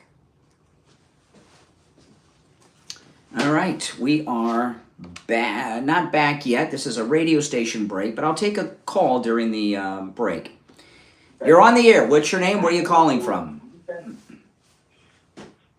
Hey, Brian. It's Trisha from Minneapolis. Trisha in Minneapolis. What's on your mind? Yeah. I'm just wondering how come we're not seeing the police dogs, like any video of cops on the ground with the tracking dogs going after this guy's path. Yeah, I mean, yeah, these are all good questions. You know, I was talking earlier to Richie the bus driver, and I was talking earlier on the show as well. Two similar manhunts like this, where you have a killer on the loose, the Boston bomber, and then the Versace killer in Miami Beach. And both of them were within just a few short miles, almost walking distance from the incident. The Boston bomber was hiding in a boat, in a boat in someone's backyard. The Versace killer broke into someone's houseboat and was hiding there right up the street. there's a very good chance that this guy is hiding in someone's shed or RV in that neighborhood. Very good chance. Yeah. Yeah, especially if he's limping and he's probably sweating. Mm-hmm. Yeah. Oh. And whether or not the limping was on the way to or the way from, he's still limping. Mm-hmm. Yeah, I'm surprised and very, very curious as to why we're not seeing the swarms, the best tracking dogs you ever saw. Well, some of it might be that Kash Patel looks like he's clueless. I mean, the guy. He looks like deer in the headlights. I mean, I'm so disappointed. Now, the guy, the head of the Utah State Police, whatever he is, public work, whatever they call it, the public safety director, whatever he is, he seems pretty sharp, like he knows what he's doing. Yeah, I know. I when you showed that of him with Cash, I was going, "What in the heck is going on here?" He's an embarrassment. He is an embarrassment. Deer in the headlights. Yeah. I mean, why the heck did he even go? I assumed he went out there with Bongino to show that he's not a poser. Right. I was kind of hoping I'd see Bongino too. I didn't see Bongino. Somebody told me he was on the roof. Okay, he was on the roof. Okay, well, case closed then. Bongino was on the roof. Yeah. That's these two guys. I have believed. Listen, there's no one more MAGA than me. You guys know that, okay? Yeah. But Yep. I said this earlier, and then I said, well, let's give him a chance. And now we got some real world thing. Bongino and Kash Patel don't know what they're doing, and they've been hyping up, padding their resumes on the air for the last few years. It seems to me. Yeah. I used to watch Bongino show all the time. I thought he'd come in there with his sleeves rolled up and looking like such a tough guy. You know, on one year on my birthday, my mother got me a really cool birthday gift. She got me one of those things. She took me to Homestead Raceway, the racetrack, and she got me where I got to drive one of the NASCAR cars on the track, which is something I always wanted to do. And my mom got me that for my birthday years ago, and it was the most terrifying thing I've ever done in my life. It's a real NASCAR. I'm out on the track, and it was terrifying. I never really was a big fan of NASCAR until I got some respect for those guys. I don't care if you drive down I-95 at 120 miles an hour. It's not the same as driving a NASCAR on Homestead Raceway with professional drivers going by you at over 160 miles an hour, and you go on these bank turns where you're pulling G's and everything else, and if you go down to the bottom of the track where it's flat, you'll spin out. I was terrified, and I've never done it again. Well, that's how Kash Patel seems. He doesn't know what the freak he's doing. Right. I mean, I'm going to start calling him the intern. Yeah. I agree. All right, I got to run, okay? All right, thanks for the call. All right, now this is a radio station break. We're coming back from in about 30 seconds. So if you're on hold, stand by, and we'll get back to the calls after the break. If you want to call in, there's one opening on the board at 888-465-2631. 888-465-2631. It's a toll-free call no matter where you're at. And the number is pinned in the live chat. All right, stand by.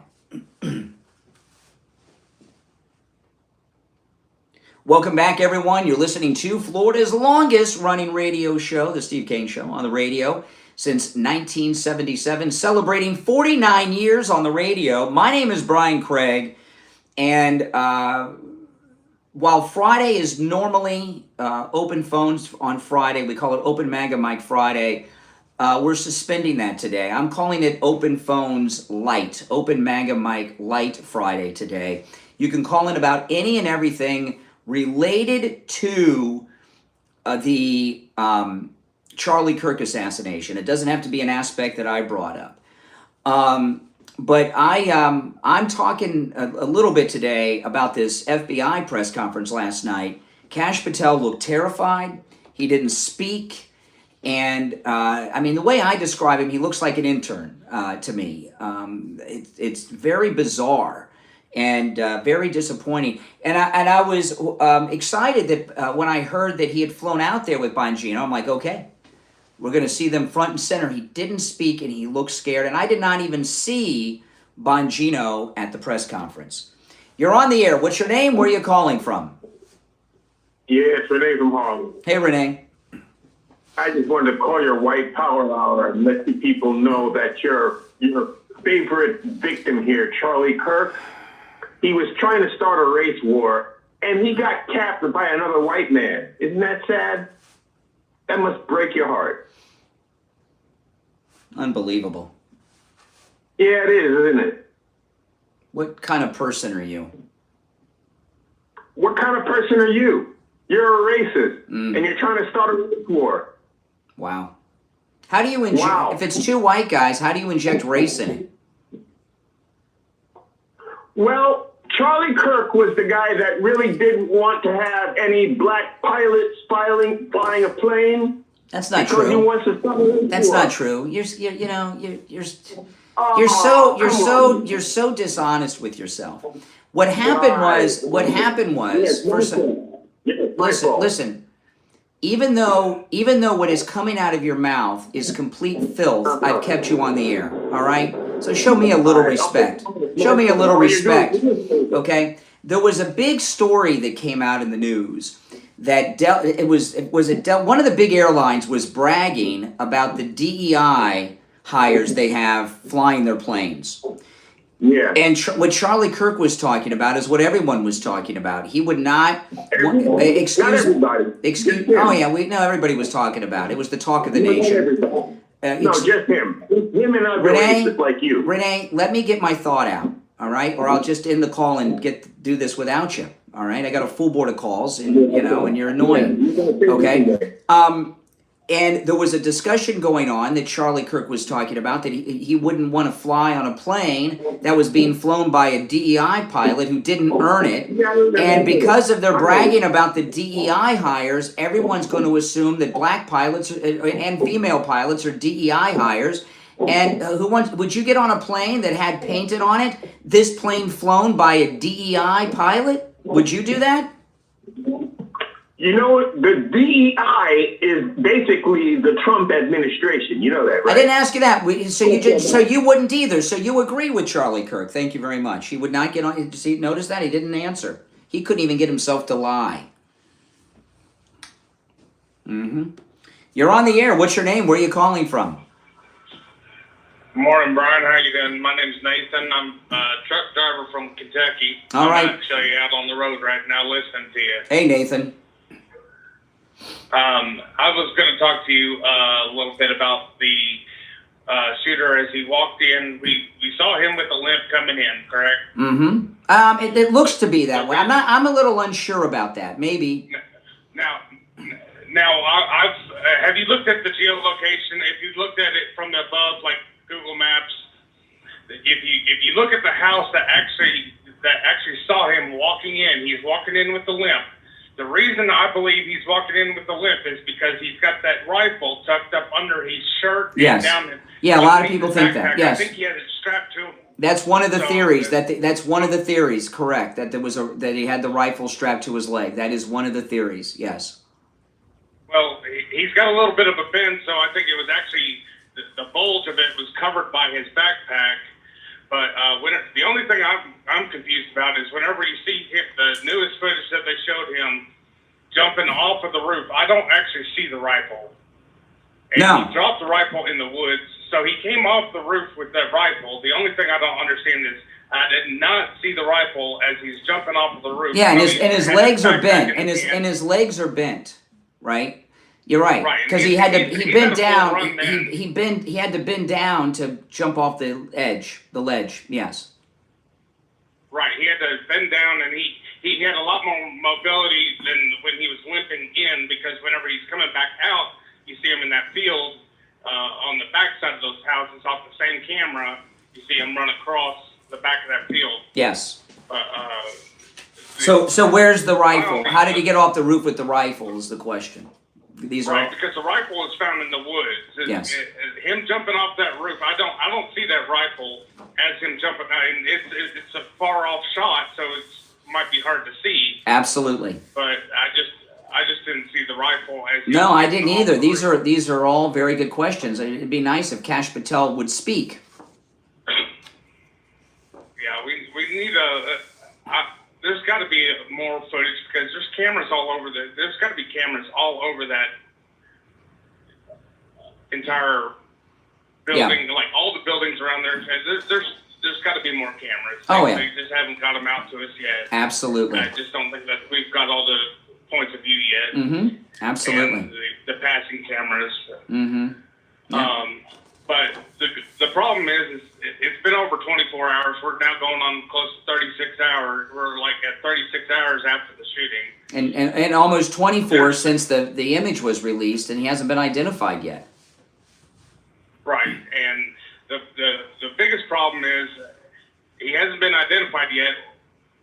And there's a lot of people out there spouting a lot of stuff about, oh, well, we support what he did. We support what he did. It's like, there might be someone putting him up right now. It's like keeping him hidden. But like I said, there's a good chance. There's a good chance he's in someone's shed, too, hiding. Or in another state by now, because it doesn't take me. Or Bolivia, in another country. He could be in Venezuela or Iran. Who knows? He could be in another country.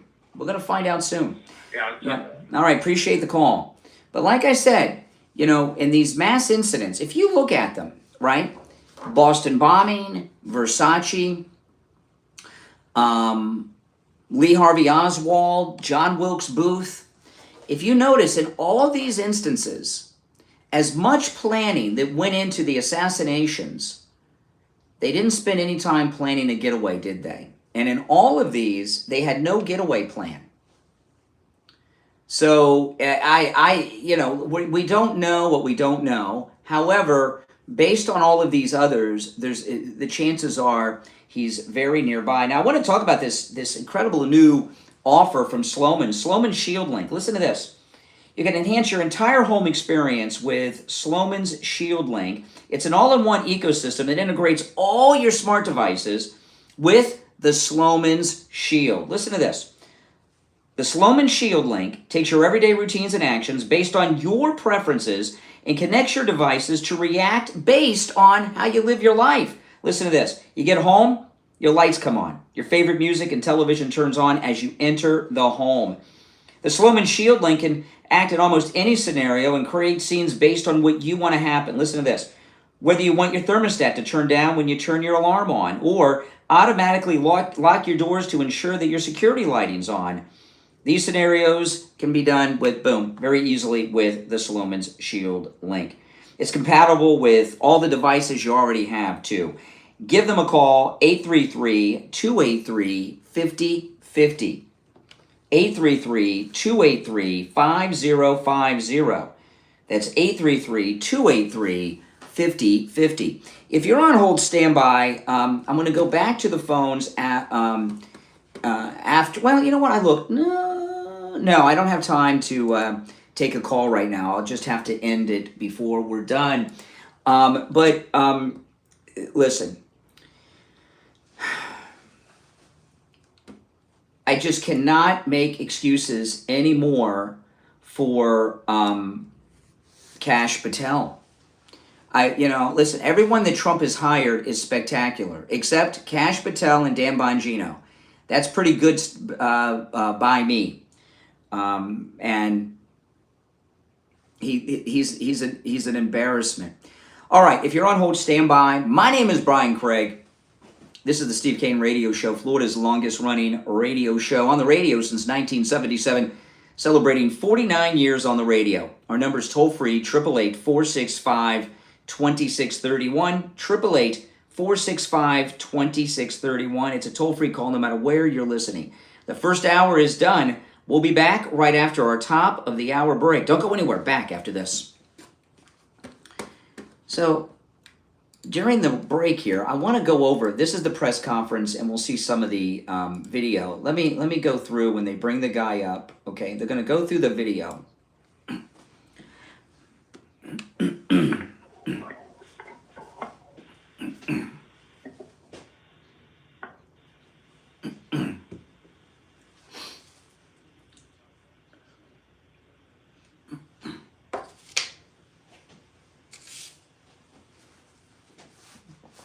This is what the caller was talking about. Let's take a look.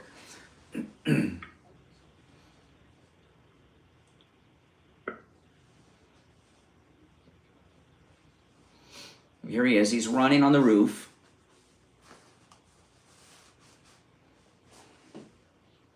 Yeah, where's the rifle?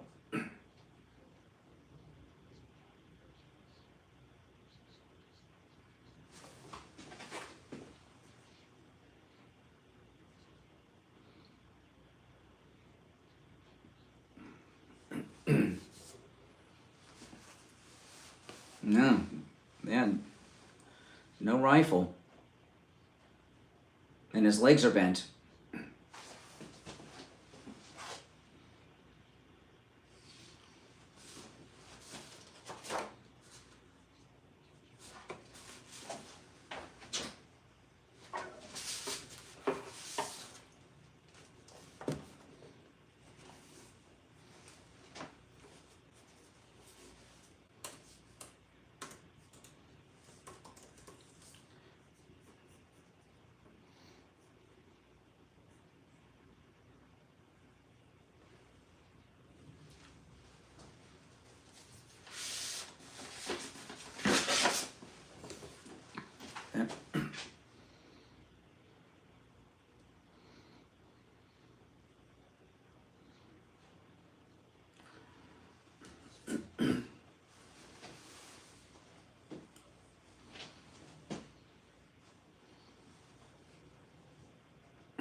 Yeah, I didn't see the rifle. Did you guys? All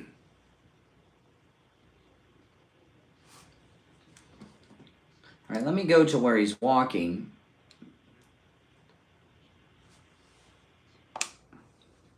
Okay.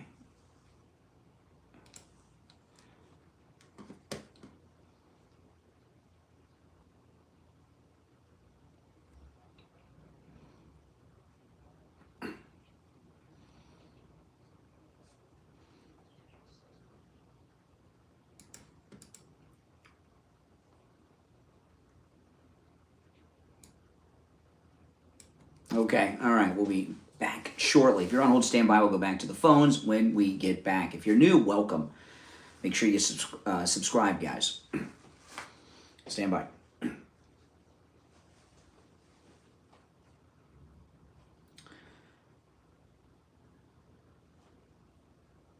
Welcome back, everyone. I'm Brian Craig. It's the Steve Kane Show. Hour number 2 has begun. We're talking about the latest updates from the case with the assassination of Charlie Kirk. You're welcome to call in about anything related to the Charlie Kirk assassination on the program today. Our number, 888-465-2631. I'm just going to go back to the phones. You're on the air. What's your name? Where are you calling from? Good morning, Brian. This is Pete from Oakland Park. Hey, Pete. Hey, first of all, I'd like to give my condolences to Charlie's widow and those 2 little children that had wondered where their dad's at this morning, and it was just terrible. And this guy that I'm looking hold on one second. I mean, the phones are ringing. Got to know who he. Huh? Somebody's got to know who he is. I mean, yeah, it's been about 20 hours since they released it, and you know, when they announced they were releasing the photo yesterday, I thought within 15 minutes we would get a positive ID with the way the internet works, and to be a day later and not have a positive ID seems insane to me in the modern era with social media, doesn't it? Absolutely. I mean, I just, I'm wondering, do they have a cash reward out to $100,000. $100,000. Well, they are to up it. With all the rich mega billionaires, man, we should up it and find this dude and prosecute him to the highest thing. And I just want what does it tell? Yeah, about Cash. Oh yeah, good. Get the cash. I agree with you about Cash Patel. He's out of his element there. You know, I was in the Army for 4 years, and I'm telling you, that guy, he's not suited for the job. So no, he's not. It's bad. But you're doing a great job, Brian, and we're behind you. Me and my wife, we watch you every day, and we're behind you 100%. Well, thank you. And let's hope we catch this monster. Mm-hmm. All right. Appreciate the call. Take care. You know, if you're on hold, stand by. There's one opening on the board. This is another thing that's, you know, we're almost a full day since the images were released. Are you also not shocked that he hasn't been ID'd already? This is America's Most Wanted times infinity. Everyone's following this case. If he were a local guy in Utah, you would think, huh? Utah it's not the most populated state, and everybody knows somebody, you know, and the clothing he wore was unusual too. I'll tell you, the Converse sneakers, you don't see those too much anymore, especially on guys. You know, the Converse sneakers like that, most of the people that wear them are girls these days, and guys don't wear them that often. I have a pair of them. I haven't worn them in years, 5 years. I don't know. I got them in the closet, you know, because I don't find them comfortable. I'd rather wear my Vans. But someone that wears those types of Converse, who's a guy, stands out. And not to have him positively, I know there's some people online saying it's this particular person. I'm not giving out any names until it's confirmed by law enforcement and the media. But that's just so bizarre to me. Here's another thing I want to highlight. If he's a local from Utah, good chance he'd be Mormon. Mormons are obsessed with genealogy. Pretty much every Mormon in Utah has had a DNA test done. If he's a Mormon, he's in the DNA database. And if he's not, his cousins are, parents are, his extended family are. It seems so strange that we haven't gotten a positive ID on this guy yet. You're on the air. What's your name? Where are you calling from? My name is Vicki. I'm calling from Oklahoma. Hey, Vicki. I don't know if people know it, but Cash and Charlie were very close friends, and maybe that's the reason, because he's too close to the. Yeah, really. So was J.D. Vance, who escorted his body home yesterday and helped acted as a pallbearer, and I didn't see him looking like he didn't know what the heck was going on. Yeah, true, and you might be right, but I just, some people handle grief a little differently. Well, then if he's that hysterical, he needs to resign. Correct. Yeah, if he's that upset, he probably did Cash Patel look like a guy who's really running the FBI at that press conference last night? No, he looked like he was scared or something. Like he didn't know what the freak was going on or what to do.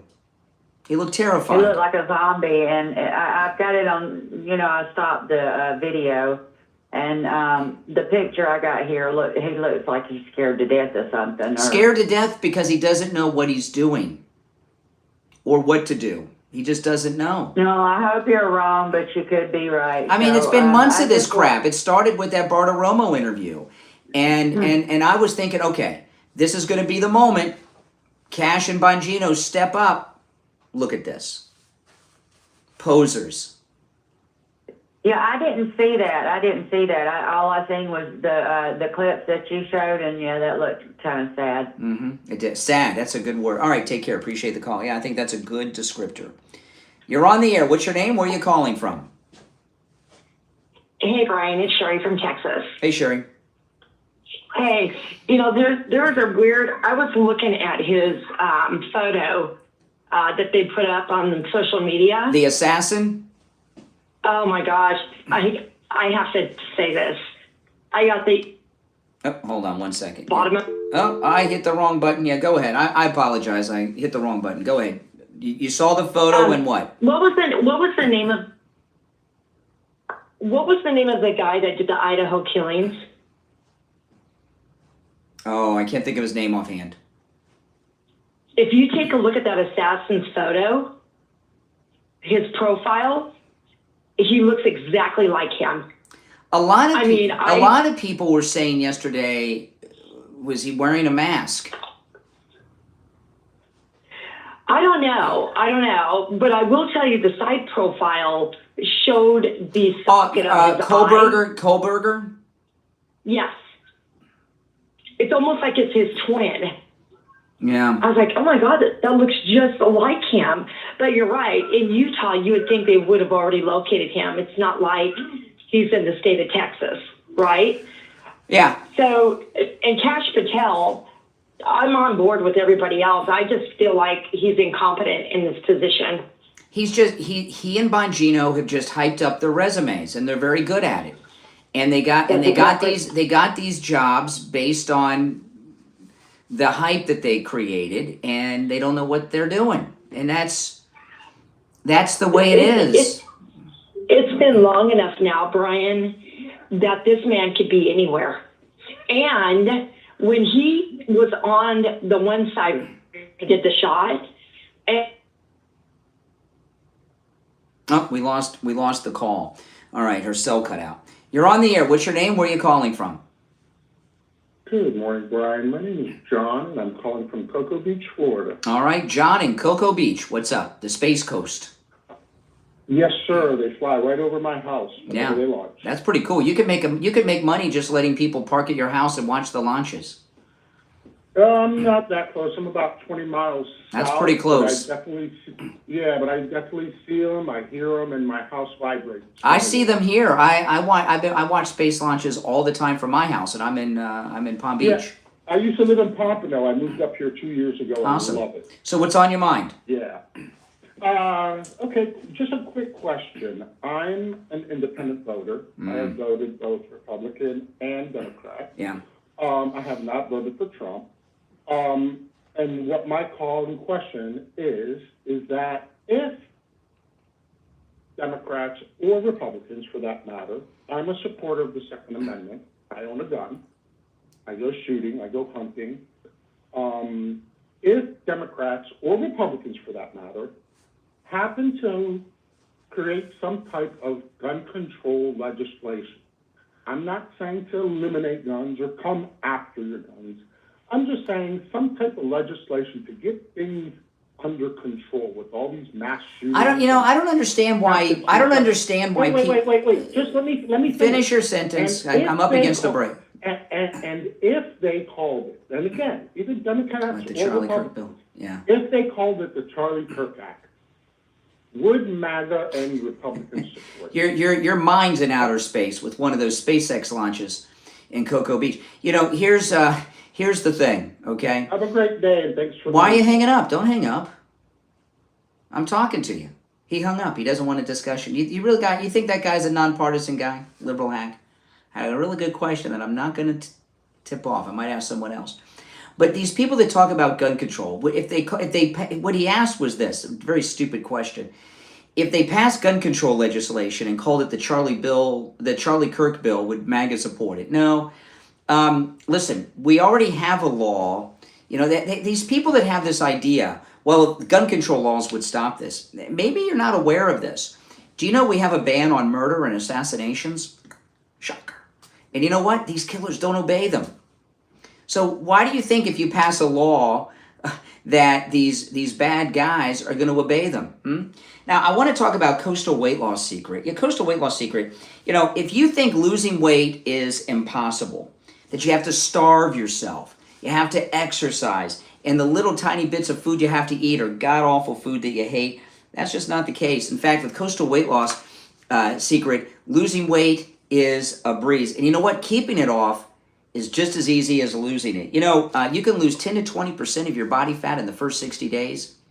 That's right. In the first 3 weeks, I lost about 20 pounds. In the first 3 weeks, Dr. Zuckerman over coastal weight loss is absolutely amazing. There's no pills, no injections, no surgery, no working out. And the best part, I was never hungry, and I ate foods I would normally eat.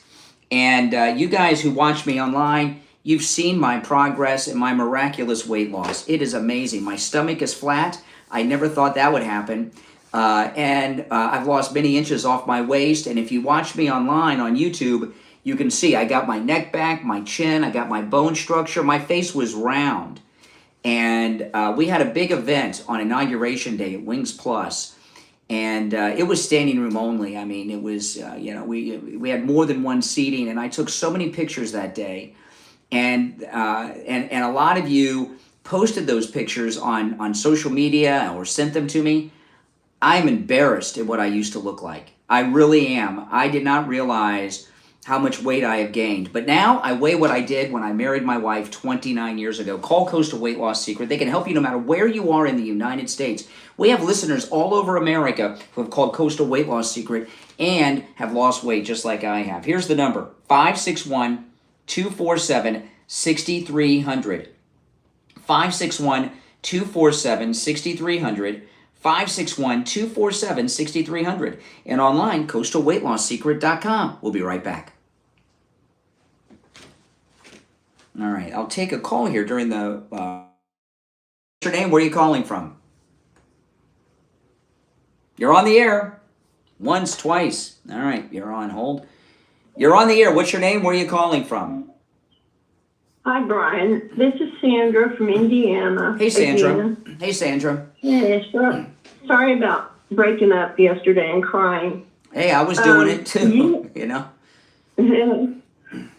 You had mentioned about maybe laying his body in state there in Arizona. Oh, no, at the Capitol building in Washington. No, I think it was Nancy. The Capitol in Washington. I think it was, Washington, hold on. I think it was Nancy Mace. Hold on. Yeah, Nancy Mace has introduced a resolution to have Charlie Kirk lie in state at the Capitol building. Mm-hmm. Well, the only worry I have about that is the radical liberals and these protesters showing up and making a scene, especially if they actually went into the Capitol building. I'm afraid. Well, I'll tell you, I think it should be done. And I will. If they do that, I would do my best to go to D.C. myself and honor Charlie Kirk. And I think he's deserved. And we control the joint, okay? We control both houses. We got the speaker. So we're in charge. There's no reason that should not happen, and we should push for it to happen. We're in charge. Charlie Kirk is our guy. He was assassinated by those who oppose our great president, okay? And lying in state is appropriate. But did you realize Alex Jones mentioned this, that a book was printed or put out? I don't know. I don't think that's true. I know. I don't think that's true. Online. I saw it online, and I went and did a quick look at that, and that does not seem to be factual to me. I could be wrong, but yeah. Ron Yates, that's on YouTube, actually had him talking about Alex Jones actually talking about that book. I understand, but I don't think that's true. Okay. All right. Hey, listen, I got to run. All right. Now we're in a radio station break. We're coming back in a few seconds. If you're on hold, stand by. If you want to call in, the number is pinned in the chat. All right. Hold on.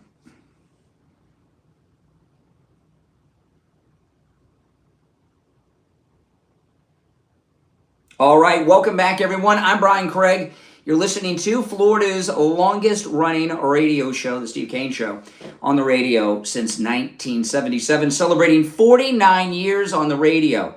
Our number is toll-free, 1-888-465-2631.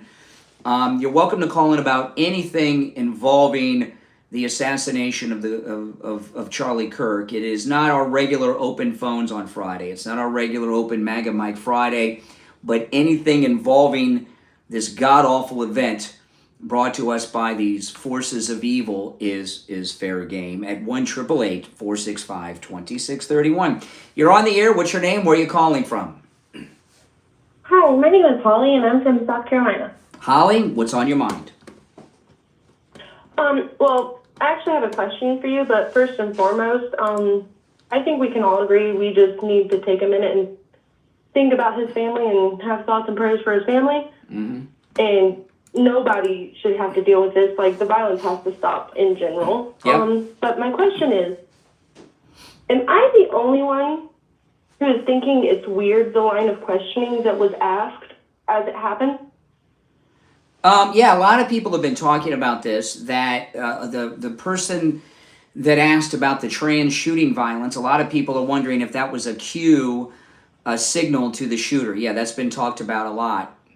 And I'm also wondering if these, and I'll tell you, there's another thing that I find very suspicious are these two guys that they were trying to tell us were the shooters in the beginning. I'm wondering if they were somehow put there as a distraction to help the assassin escape. Because to me personally, this just does not feel like it's a one-person job. Yeah. Personally, I don't know. I just maybe have a weird feeling about it, but it just... You're not alone. It's just very odd to me. Yeah. No, you're not alone. Because it like he didn't even get to finish his statement. Mm. Like it's very odd. Yeah. Yeah. Well, it could be, a signal like that could be because he's going to answer and lean up and sit up when he answers. So a question like that gets the shooter prepared to aim for when he sits up to answer the question. It very well could have been a signal. Very well could have been. He had already spent 20 minutes on one question before. There was ample time. Like, it just seemed like the question that was asked had something to do with it. Absolutely, Holly. All right, that's a good catch. Thank you for the call. Welcome to the program, all right? All right, let's go. You're on the air. What's your name? Where are you calling from? Yeah, this is Bob from Boca.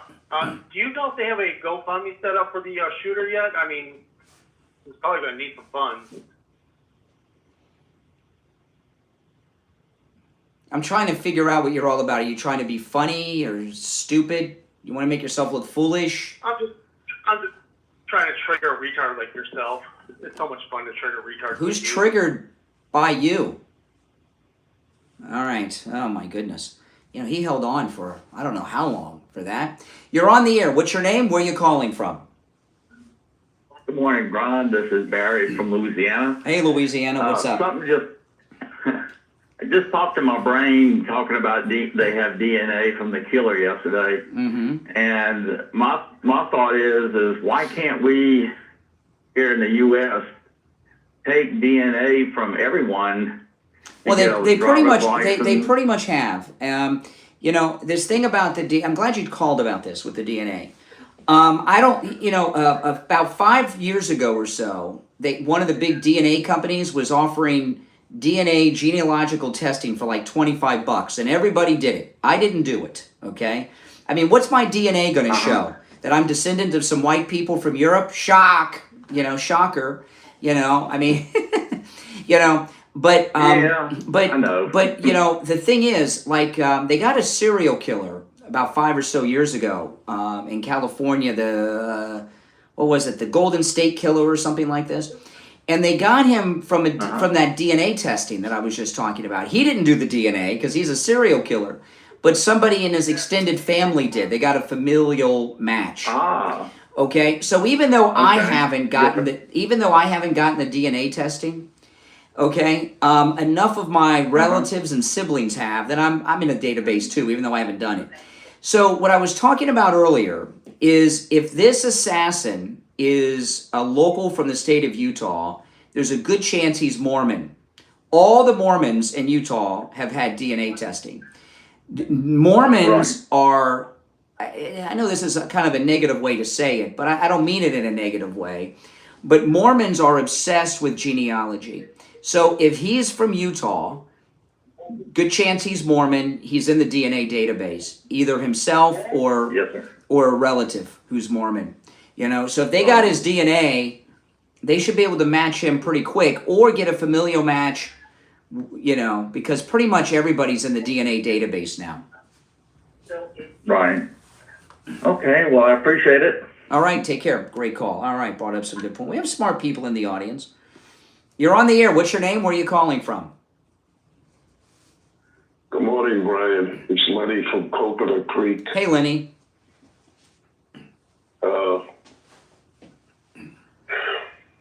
There's no words that can express what you, I, and most people with a moral compass is going through. Oh, yeah. The sadness is always going to be there, but it's gotten past the sadness to where even one of your callers said it's the anger, and that will pass too, because we know that the person who Charlie was, who he was, what he stood for, not only as an individual that was reaching out to the young generation today and trying to make changes to change the way that these kids have been indoctrinated in the schools, the colleges, and the high schools. Yeah.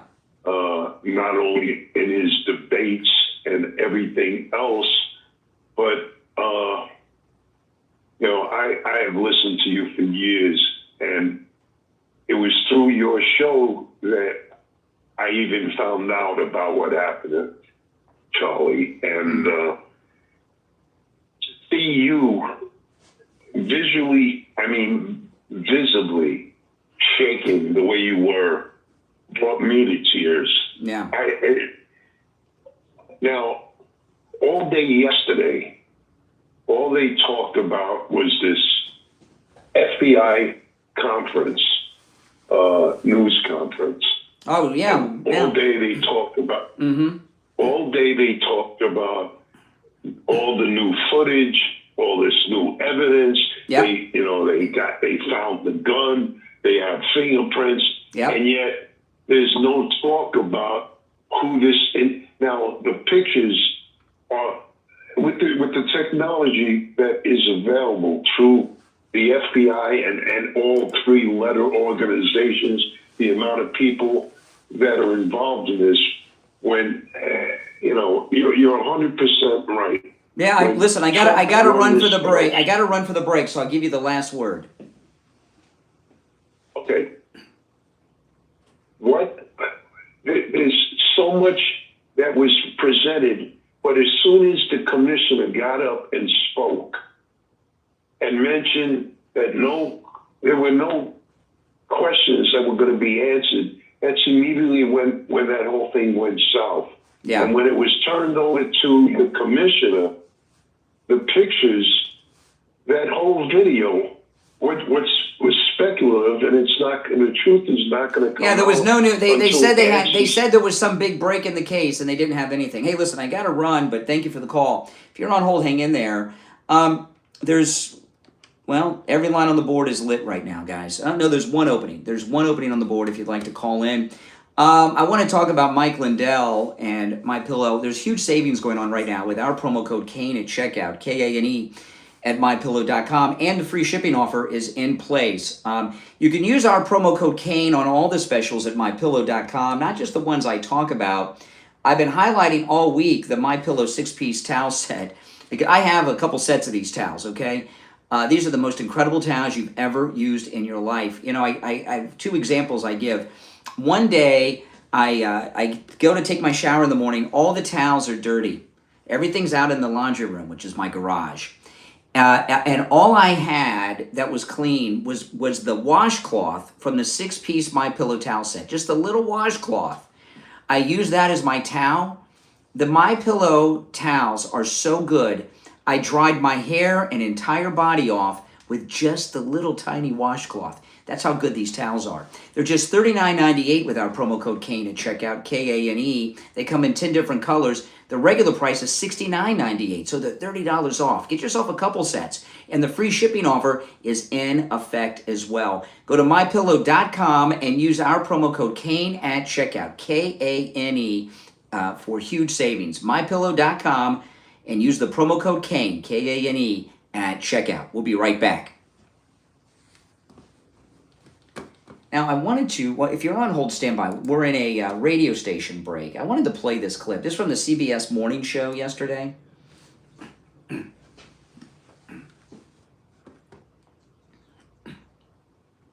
Listen to this guy. So what? He's offensive to me right now. Someone's always offensive, okay, or offended. So what? What is he? He's implying that Charlie Kirk brought this upon himself, right? That's exactly what he's implying.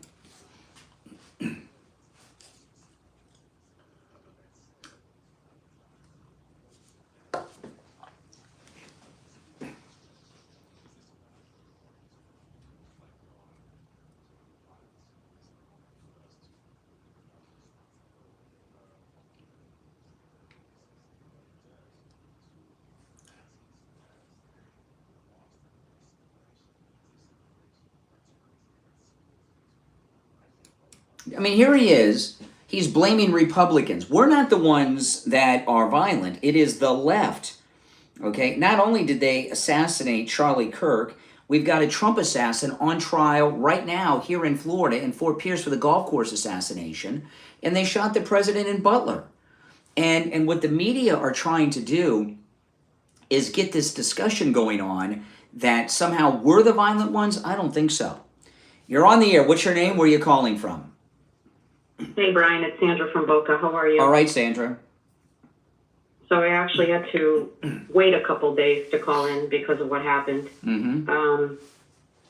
You know, you hear about news, you hear about people die every day, but I don't know what it was about this particular event that really knocked the wind out of my sail completely. Yeah, I hear you. I just pretty much, the minute I found out, I got on my knees and I prayed for his survival. And obviously it wasn't to be. Yeah. So he's pretty much, you know, I know with my faith and the faith that he had, we both know where he is. Mm-hmm. And hopefully that somebody can continue his legacy, because in this whole argument lately about mental illness, yes, I do believe that it does exist, but I also believe that these people are just pure evil. See, if you're mentally ill, hold on. If you're mentally ill and you're so far gone, you don't know what you're doing, you don't try to escape. Right? That they say that mental insanity is the most difficult defense. You've heard that. The reason that the insanity defense is difficult, because you don't have to just prove the person's crazy. You have to prove that they were not aware that what they were doing was wrong. You know, like Nicholas Cruz in Parkland, he had a very complex escape. This guy that assassinated Charlie Kirk, he escaped. You know, so people that are so far gone mentally, they don't try to escape. They think they've done something good. They're not that insane. I just happened to, you know, the guy on the bus or whatever, the train. Yeah. Same thing. That's right. He's mentally ill. No, he took an opportunity. That's all it was. They're all mentally ill in jail. Anybody who kills and does incredible violence and harm to people has mental illness. It's not an excuse. But the thing is that it's just, to me, it's more evil than mental illness, because the way they calculate it, the way it's planned, mm-hmm. the way he was on the route, it's just, you know, I know about mental illness because I have a couple. Well, listen, I'm short on time. I got to go in like 10 seconds. Sure. But I appreciate the call, and you make some good points. Okay. All right. Take care. All right. We're in a radio station break for a few seconds longer. And when we come back, I'll go right back to the calls. If you want to call in, the number is pinned in the live chat. Okay, toll free, no matter where you are tuned in from. 888-465-2631. Stand by.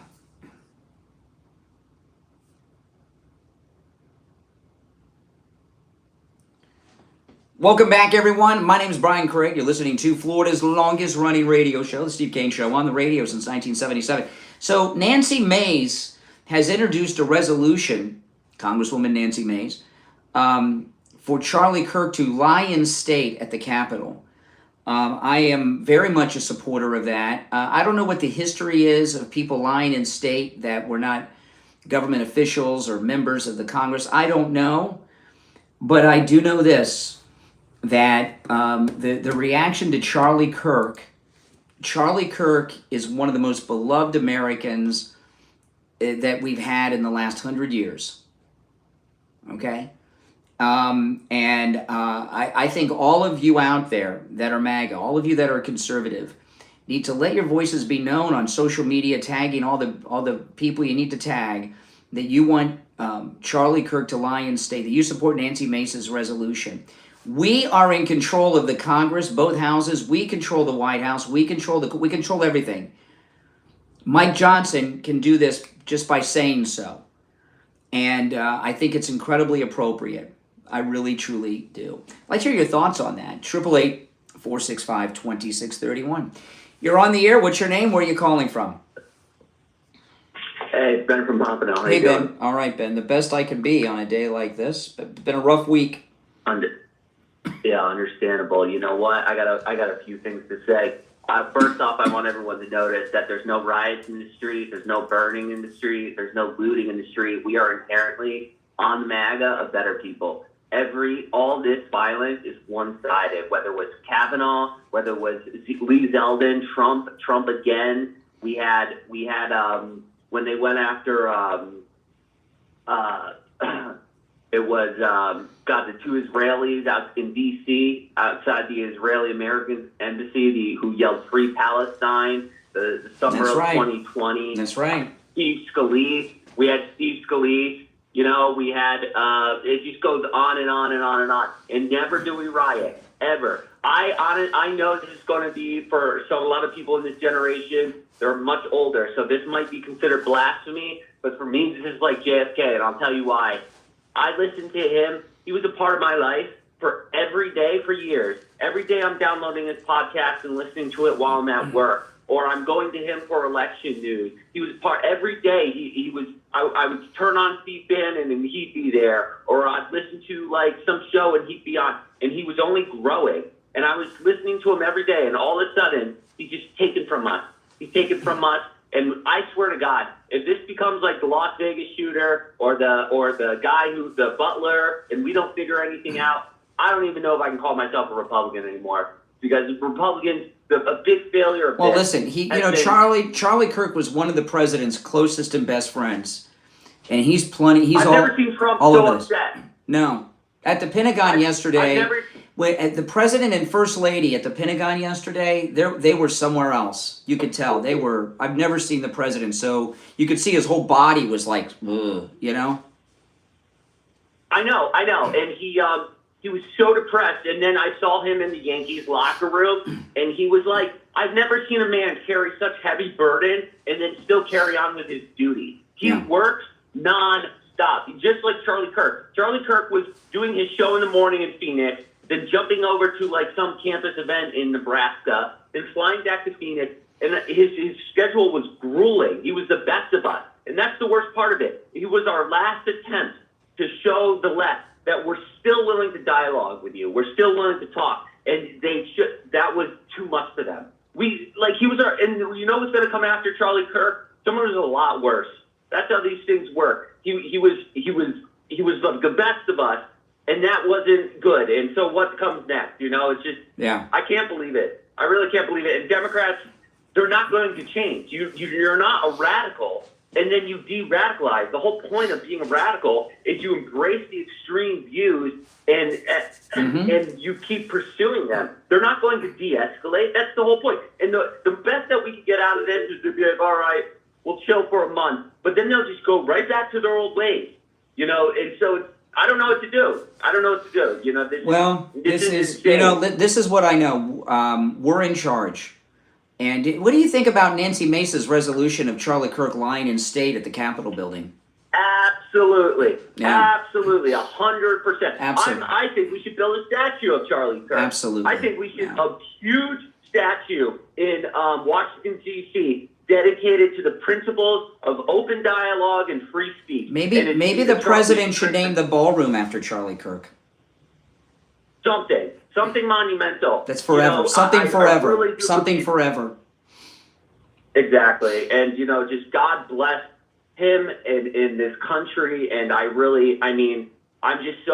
never been choked up over a celebrity death. I really, most of my life, this is the first one where it really hit me. Like, I've been depressed.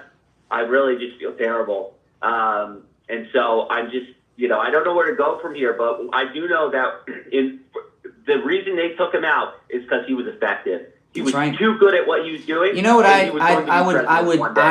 want him to lie in state like nobody's business. I really do. I mean, Charlie Kirk is the JFK and MLK of the 21st century.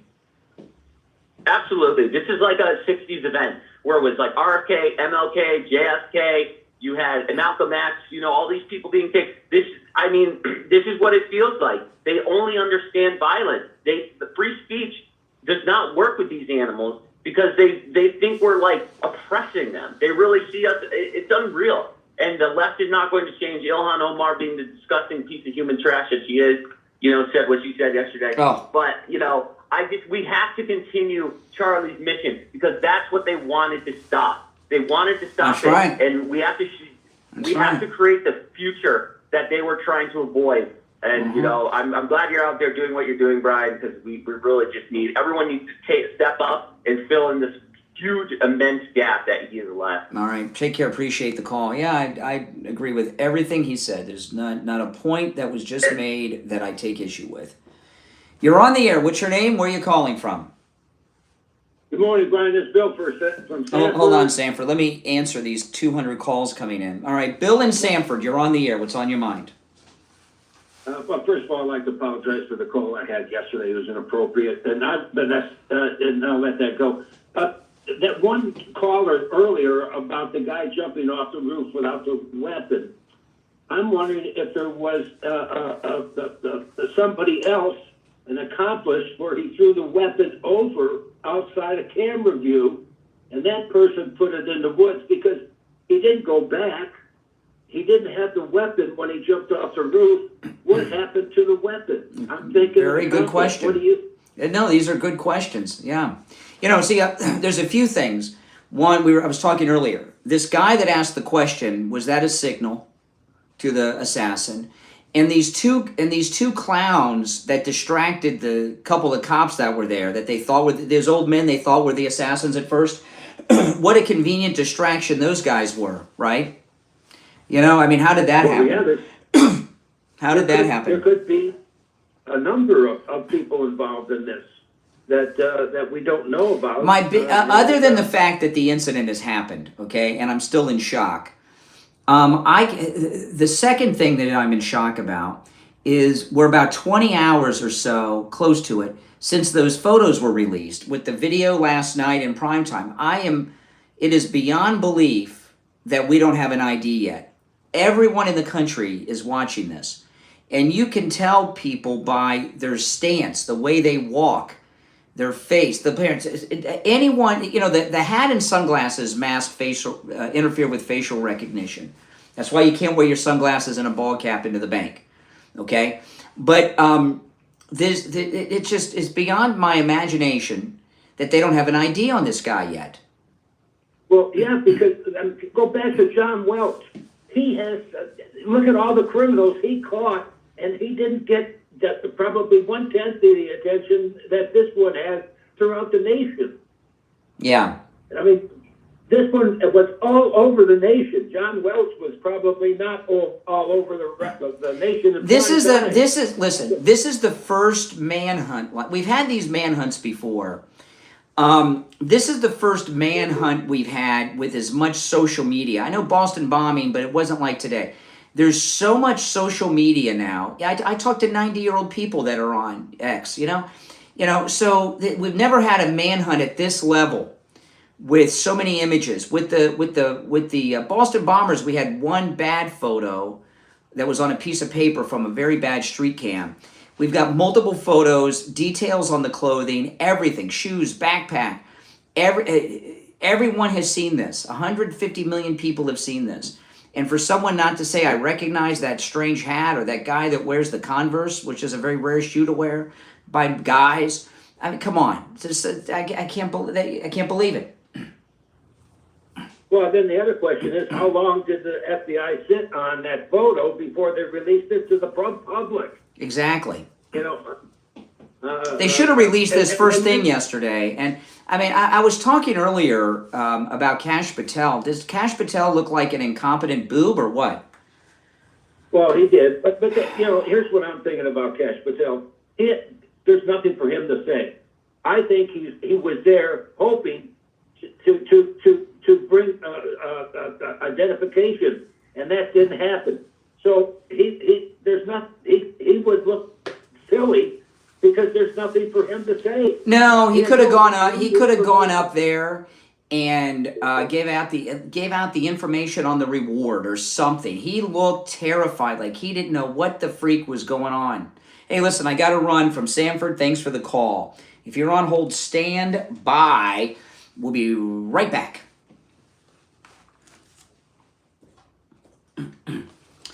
All right, let's see here. Let me take another call or two here during the break. You're on the air. What's your name? Where are you calling from? Yes, this is Art from Boca Raton. Hey, what's up? Well, listen, by now I would hope the president would know whether Patel and Bongino are working on many, many cases and they're going to be prosecuted. But if not, it's time that they get replaced by competent people. And the same thing with Bondi. They haven't prosecuted really anybody. They've talked about it. That's about it. Well, we saw last night. I would consider seeing Kash Patel in action, and he looked terrified. I couldn't believe it. I couldn't believe it. He walked right by the microphone and just kept walking. It beyond my I've never seen somebody that's FBI director at an event like that not take the lead. No, absolutely. The other thing is this: since the president came on board. They've been after him, of course, as we all know, in many ways, put him in jail, etc. And from day one, when I get one of these surveys for the Republican Party, if they ask the question, I answer it. I said the one most important thing that they could do is prosecute. Because if they don't, these people will keep coming after them. That's true. And that's exactly what Well, you can't depend on Kash Patel for anything. He's little more than a figurehead. I mean, that was obvious in the press conference. I was in shock.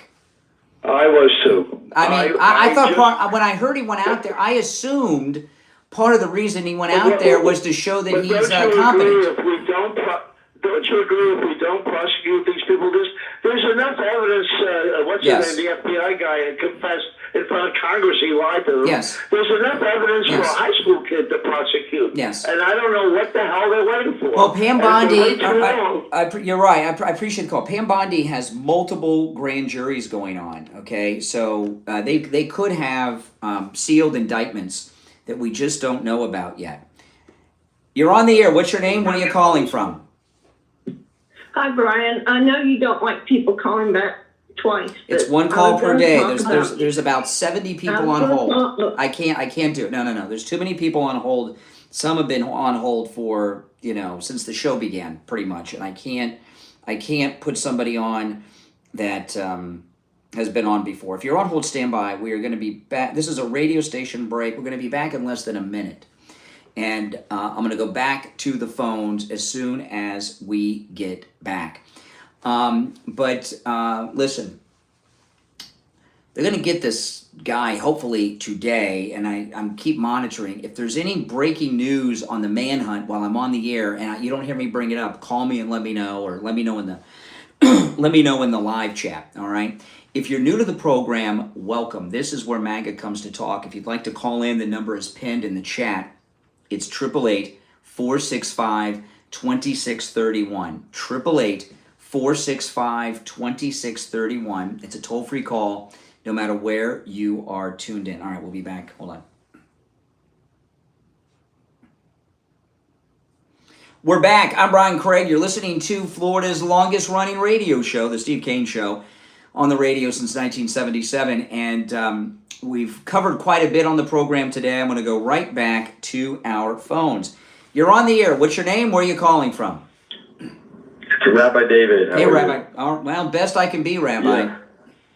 I know. I've been speechless. I'm amazed that you're able to talk, and it's really thank you so much for comforting everybody. I tell you, I'm in New York. I was in a hotel room last night flipping the channels, and this other caller called in earlier sparked my attention because he was talking about President Trump and his wife at the 9/11 ceremony, and that's what this Jimmy Kimmel piece of garbage last night was making fun of. What? He showed a picture of the president and his wife and made fun of them as if because they were very stoic and not moving. And he said, "Oh, look at their relationship, ha ha ha." And then at one point, the president touched Melania's hand very gently, and she was just frozen, And he's like, "Oh, look at them, no feelings." He's a monster. We know what was on both of their minds. Okay, they were holding back from just crying for this, young man who was killed, and this is what Jimmy Kimmel decides to make fun of. What a monster! These people are just beyond. They, monsters. see, the thing is, they don't, Rabbi. The left don't understand who Charlie Kirk was and what he was to all of us, including the president. They just don't get it. They think he is some lunatic, Nick Fuentes, neo-Nazi type that's on the fringes of society. Right. They don't get it. That's not even live. I mean, that's a taped thing that they did. I mean, what a jerk. Yeah. Let me tell you. When I think of Charlie Kirk and I watch all his videos and listen to him, he was really brilliant. He was so intelligent on any topic given to him. People always talk about his personality and his smile and his demeanor, but a lot of people have smiles and demeanors and are very nice. But he was brilliant, absolutely brilliant, and he was a proof of you can be brilliant without going to college, self-taught, genius, absolute genius. Yeah. And to be missing this Einstein from our lives, really, speechless. I know. I feel you. I mean, I'm where you are. I mean, it's tough, Rabbi. Yeah. All right. Yeah. Anyway, I'm arriving at an airport, ready to go. But thank you very much. Ready to go back to Florida. All right. We'll see you soon in Florida, Rabbi.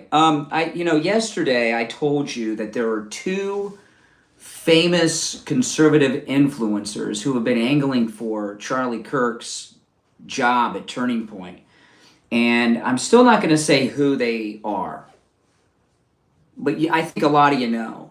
One of them's been on every show, television and online. The other one is made a move yesterday with some fake story and then a response to it to announce that they're doing something. There's these two guys. I am so ticked at them. And what I told you yesterday, the reason I'm not saying their names is I don't know what stage of grief I'm in now. Yesterday I don't know how I got through the show. And those of you out there, I want to thank you all who called in yesterday. You got me through yesterday's show. It was very difficult. I really had a hard time. I've never been so emotionally overwhelmed with the loss of someone that I wasn't related to. And you guys got me through it. And I'm still deep in grief here. And I haven't said their names because I don't want my grief to channel through and get anger and say something. But there's two guys in particular. One of them is so fake, doing every freaking show. I think I haven't seen any tears. I am. And I almost kind of see a smirk on their face when I see them on television or on these shows online doing interviews. And there's two of them.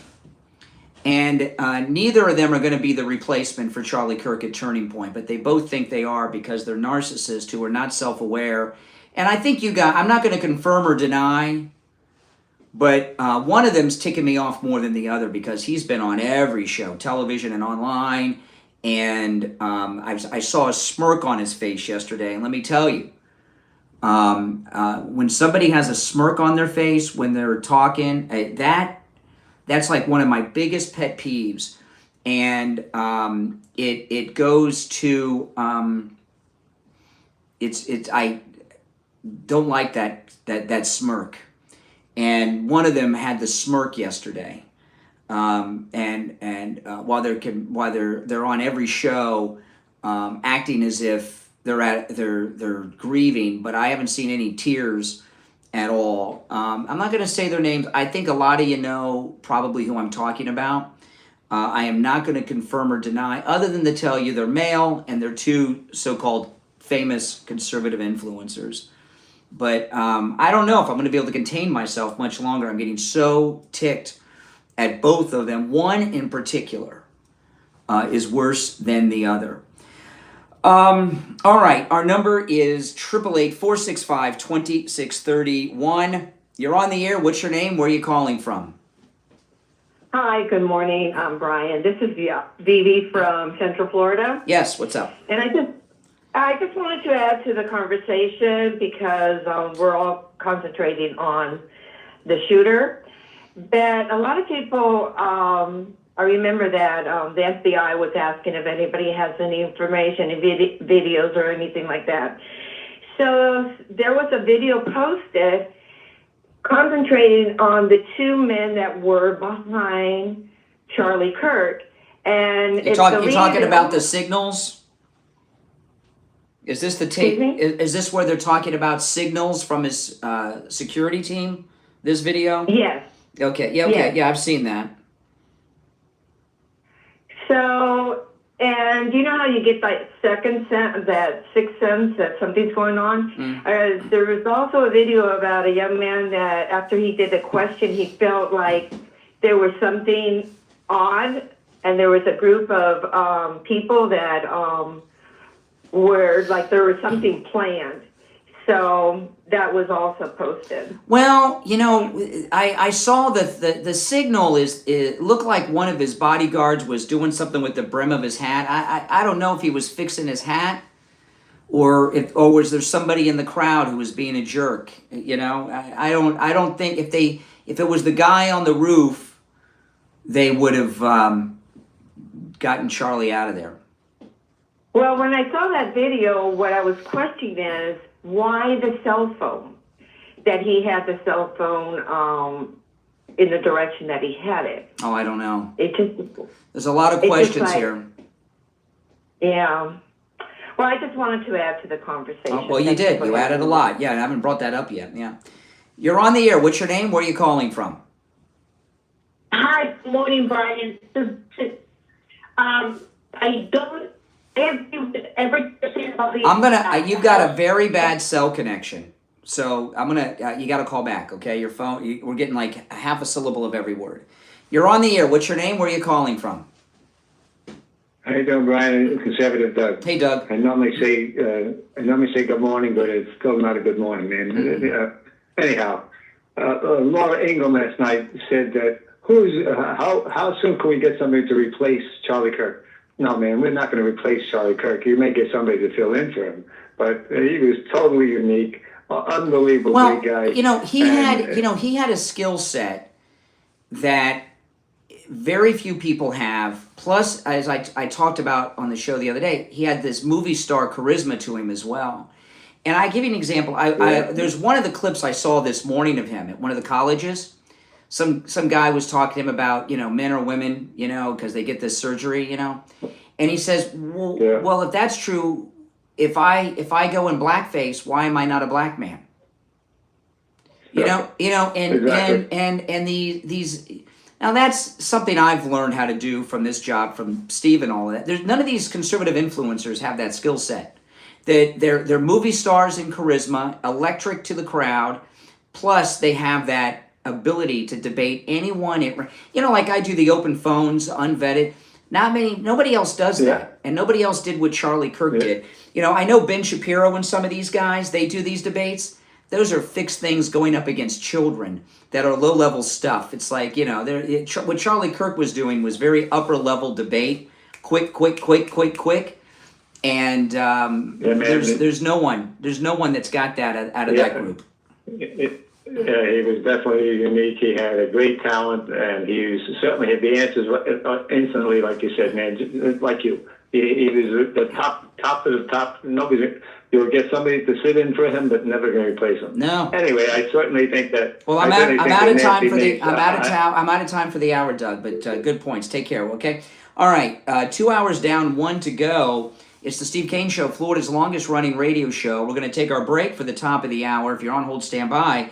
And be back with your calls right after this break. All right, this is our top of the hour break on the radio, but I'm going to still take some calls here. You're on the air. What's your name? Where are you calling from? It's Rob from Central Illinois. Hey, Rob. Ben from Pompano's call was just spot on, and love that guy. Yeah.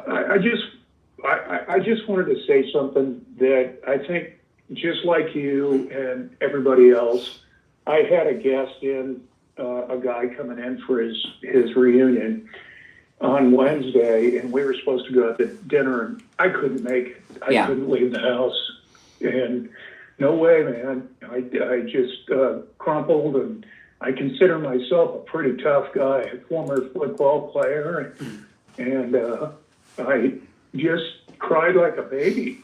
Yeah. For 2 hours. Yeah.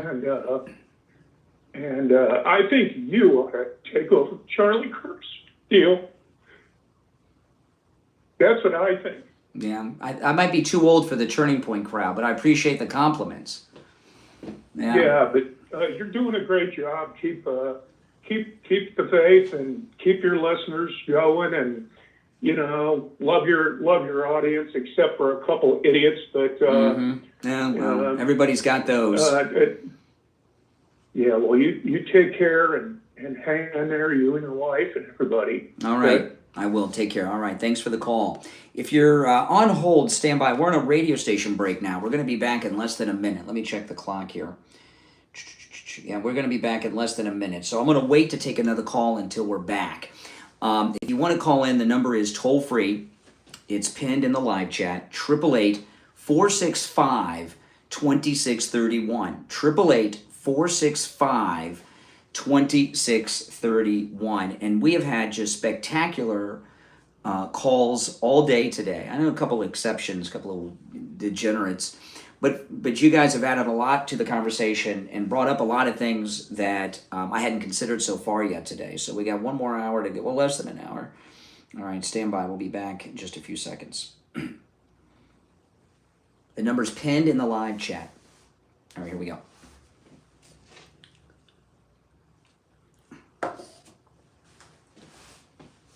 All right, the third hour has begun. My name is Brian Craig. You're listening to the Steve Kane Radio Show, Florida's longest running radio show. It is not our normal open phone Friday. Usually Friday is Open Maga Mike Friday. I'm calling it Open Maga Mike Open Phone Light, meaning you're welcome to call in about any and everything related to the assassination of the late, great Charlie Kirk. I've covered a few things. I'm not going to do any recapping now. I'm just going to go to the phones. You're on the air. What's your name? Where are you calling from? You're on the air. What's your name? Where are you calling from? Once, twice. All right, you missed your chance. Sorry. You're on the air. What's your name? Where are you calling from? Hi, my name is Elijah. I'm calling from Kansas City. All right. I just wanted to say I was, I'm about to fall asleep, I just happened to be scrolling on YouTube Shorts and saw your live, and yeah, man, this death has hit me hard. Man, Charlie Kirk, he touched a nation of youthful kids to, stand up for what they believe in, be okay with speaking out. Man, and he's still touching the hearts of the kids and the youth.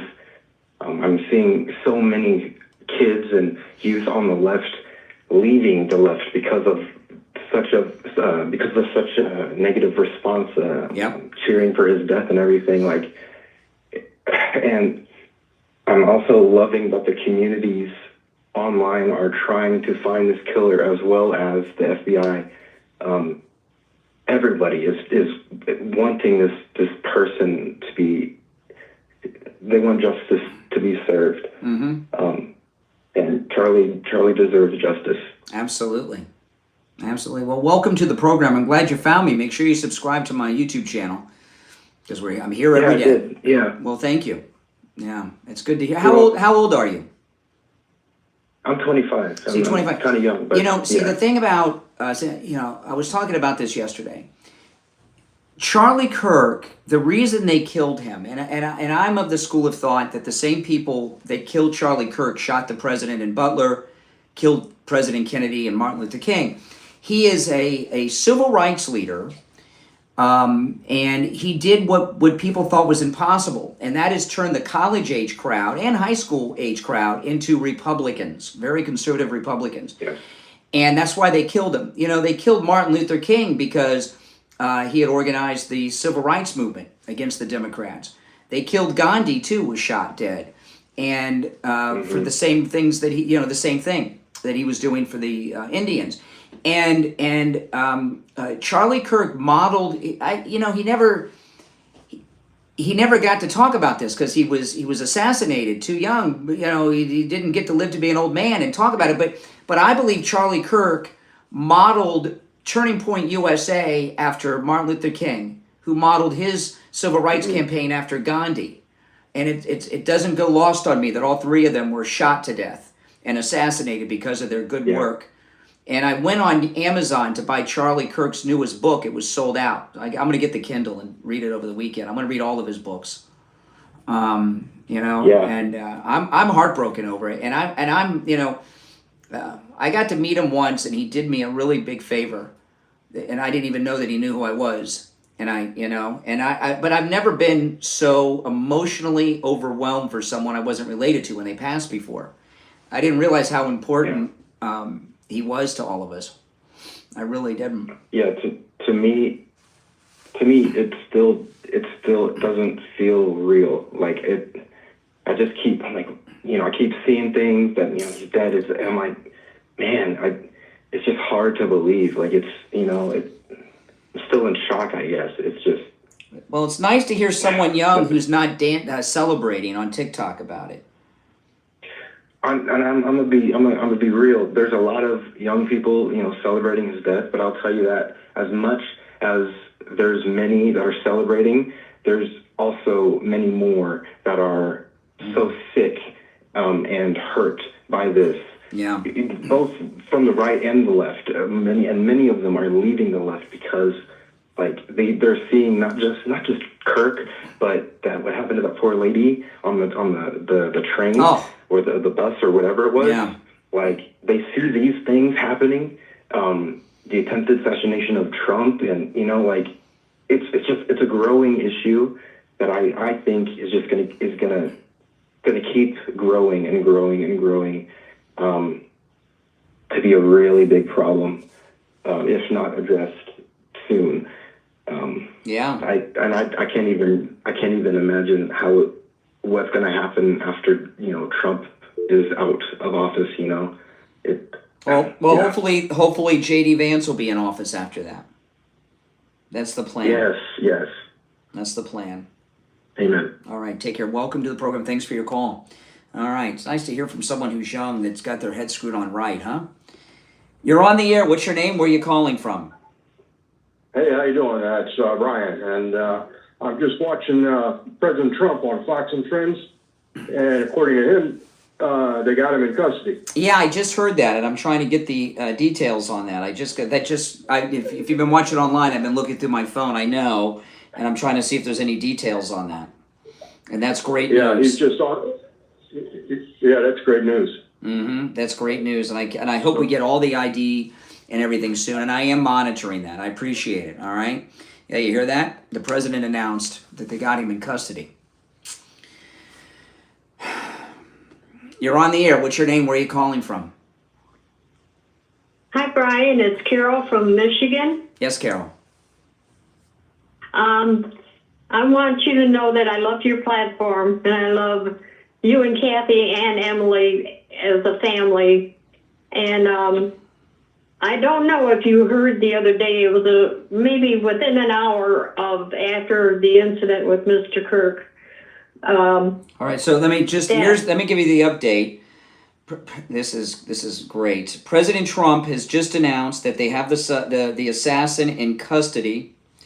President announced that I tell you, some of these the New York Post, they have so many damn pop-up ads on their website and app, you can't even read the news. President Trump has announced that they have the suspect in custody.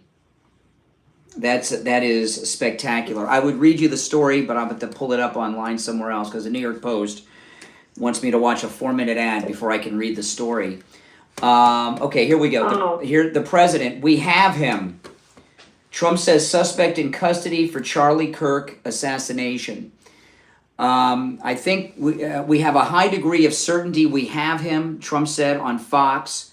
Somebody who was very close to him turned him in. That's great news. That's great news. And hopefully we'll get the ID soon. So we got him, according to the president. Well, praise God. Yes.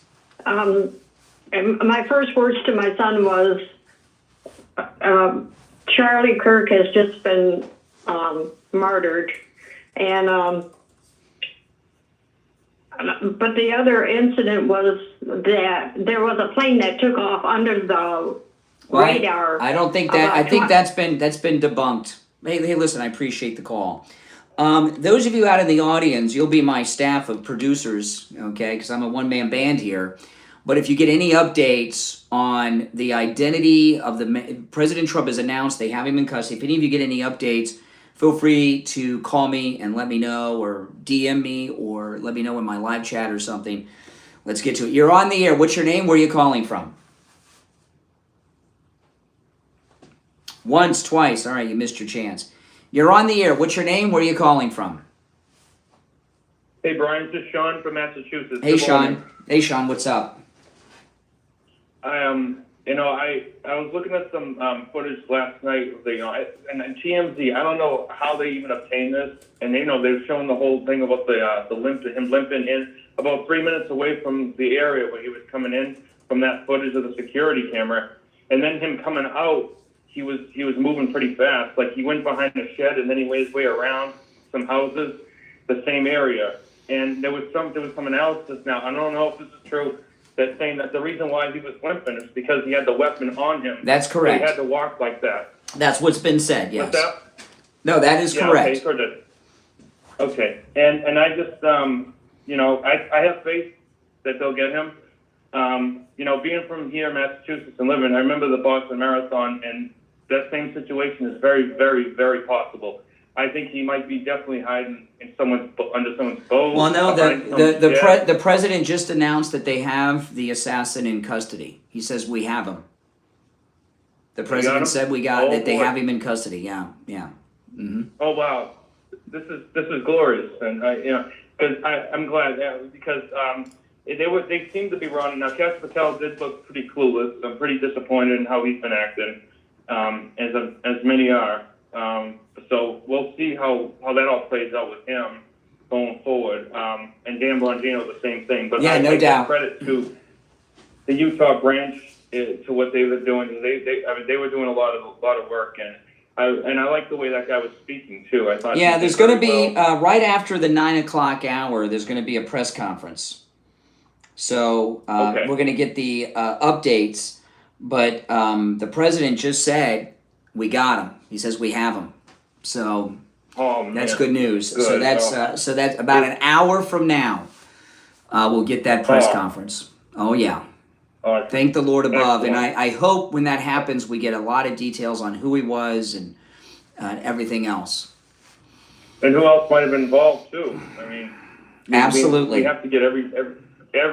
Absolutely. And I think we will get that. Mm-hmm. With Donald Trump at the helm, we know what's going to happen. That's right. All right, take care. Take care. All right, we're going to take our first break of the third hour. If you're just tuning in, the president has announced that they have the assassin in custody, and right after the 9 o'clock hour, there's going to be an FBI press conference going over all of it. If you're on hold, stand by, and if you'd like to call in, the number is toll-free, 888-465-2631, 888-465-2631. We'll be right back.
All right. We'll be back shortly, guys. I mean, that is great news. And if any of you have any more information, because I'm monitoring, there's nothing new yet, other than right after the top of the hour at 9, there will be a press conference that we're going to get everything. I am monitoring online, of course. But if we get any more information, I will bring it to you. We're still in break. So I'm just looking through everything now. By the way, guys, thanks so much for joining me today. The calls have been spectacular. Let's see. Yeah. And Kash Patel will be at that press conference. So hopefully it'll go better than what we have seen. Yeah. So they do. Yeah, we do have them. I think I'm going to play the audio.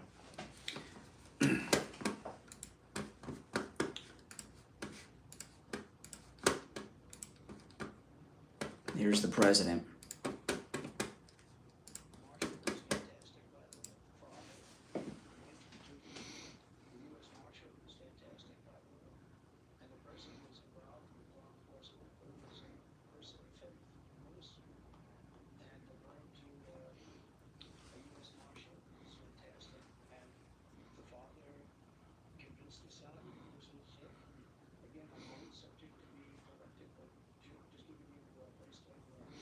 What he's been briefed on. This is amazing.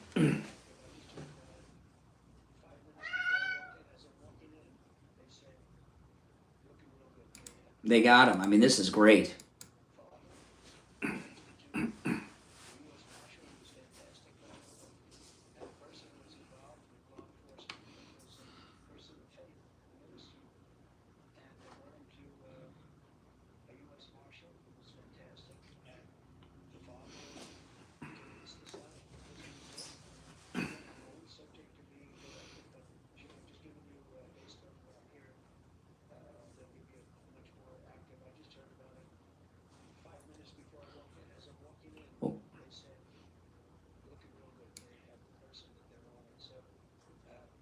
That's great news. That's great news. Oh, man. And the press conference is going to be right after 9 o'clock. So this is all great stuff. I can't wait. I hope when they have this press conference, I hope they tell us what he's been doing the last 2 days, right? If you're on hold, stand by. We'll be back in about 30 seconds. If you're new, make sure you subscribe, guys, okay? We'll be back in about 20 seconds. Yep, they got him. They got him.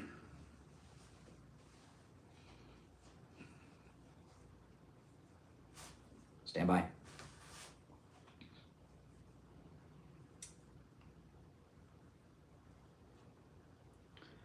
All right, we're back. I'm Brian Craig. You're listening to the Steve Kane Show. The president has announced that they have the suspect in custody. There's going to be an FBI press conference after the 9 o'clock top of the hour. I guess they timed it to not interrupt the program. Thank you. Here's the president just a few minutes ago making the announcement.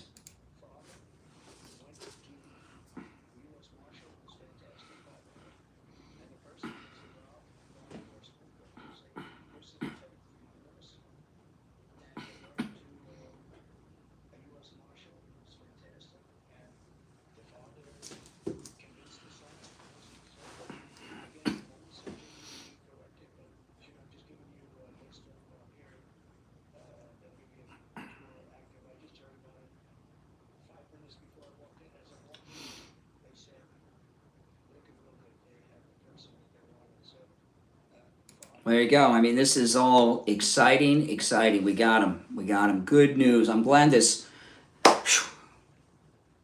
Do you guys feel the weight lifted? Absolutely. You're on the air. What's your name? Where are you calling from? All right.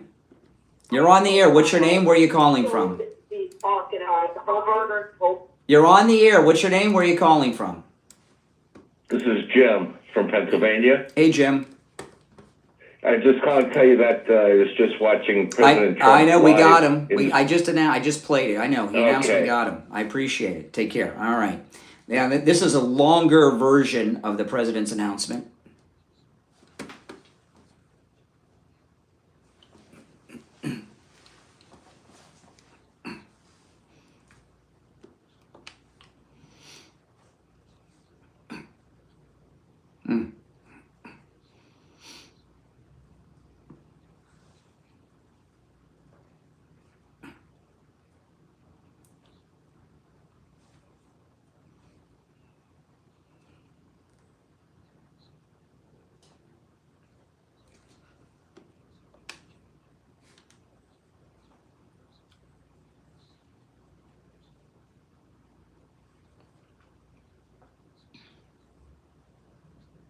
Oh my goodness! Is the president saying he turned himself in?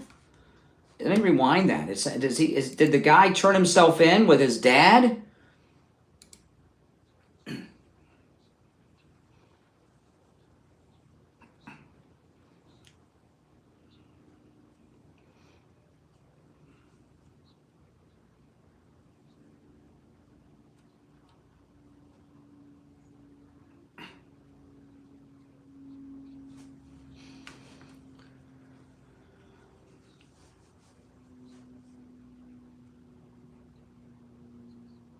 Wow, that's just astounding. You're on the air. What's your name? Where are you calling from? Hey, Brian, it's Frank from Cashville, Florida. Hey. Hey, Great news, hey, great I news. got a It sounds like he surrendered himself. Well, that doesn't, I don't care if he surrendered himself, it's still death penalty. Okay, that was what I was going to ask. And sorry if you mentioned this while I was on hold and I didn't hear it, because I was going to ask. I know you've said in the past that you're against the death penalty, so you don't feel that way as far as this individual is concerned? No, I'm too angry. I'm just too, that's, Okay. no. That's, they ask you that, a lot of times. I'm very pro-life, and I've always been opposed to the death penalty. And then they always say, well, if it was a family member, would you be opposed? And of course the answer is no. And I feel that connection to Charlie Kirk. Yeah. Okay. All right. That's fair, because what I was gonna ask, or what I wanted to bring up was I don't know if it's going to be state or federal charges, but I just wanted to say that I found out just in the last 24 hours that Utah does have death by firing squad, and I am all for that in this case. I did see that, and they have done that. Guilty verdict, of course. And they have done that in recent years. That's not something that hasn't been done for 100 years. They've done that in recent years. Yeah. Now, obviously, I believe in due process, innocent until proven guilty. But if he is found guilty, I am all for death by firing squad. My recollection with that is, and I could be wrong, but and I don't even know if this was Utah, but there was a guy who got the death penalty, and they actually allowed the convict to choose the method, and they gave them a couple and they chose the firing squad. So I don't know. Yeah. If that's a choice that you're given in Utah, or if the judge can say this is the way it's going to be, I don't know. Yeah, and if he gets death by firing squad, shoot him right in the neck. Okay, all right. We don't need to get more graphic. But this is the president's announcement.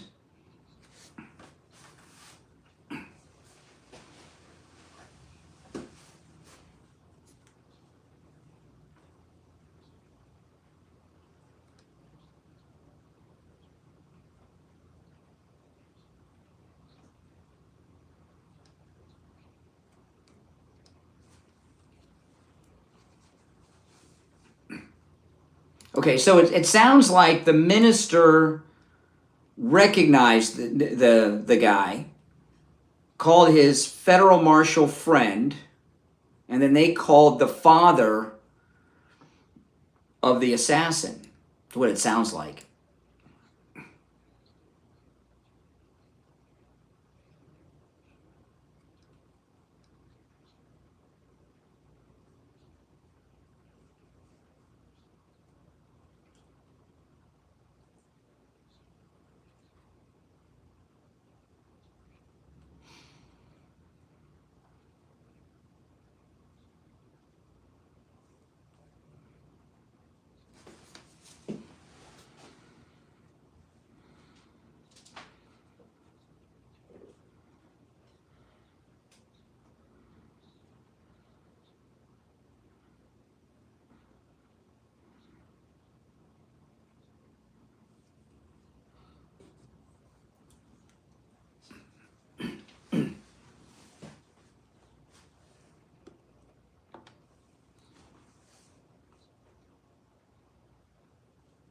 Wow, this is great. And the press conference is going to be after the 9 o'clock hour, all right? You're on the air. What's your name? Where are you calling from? You're on the air. Once, twice. Yeah, hi, Brian. Larry. Hey, Larry, you just made it. Yeah, sorry, couldn't quite hear you.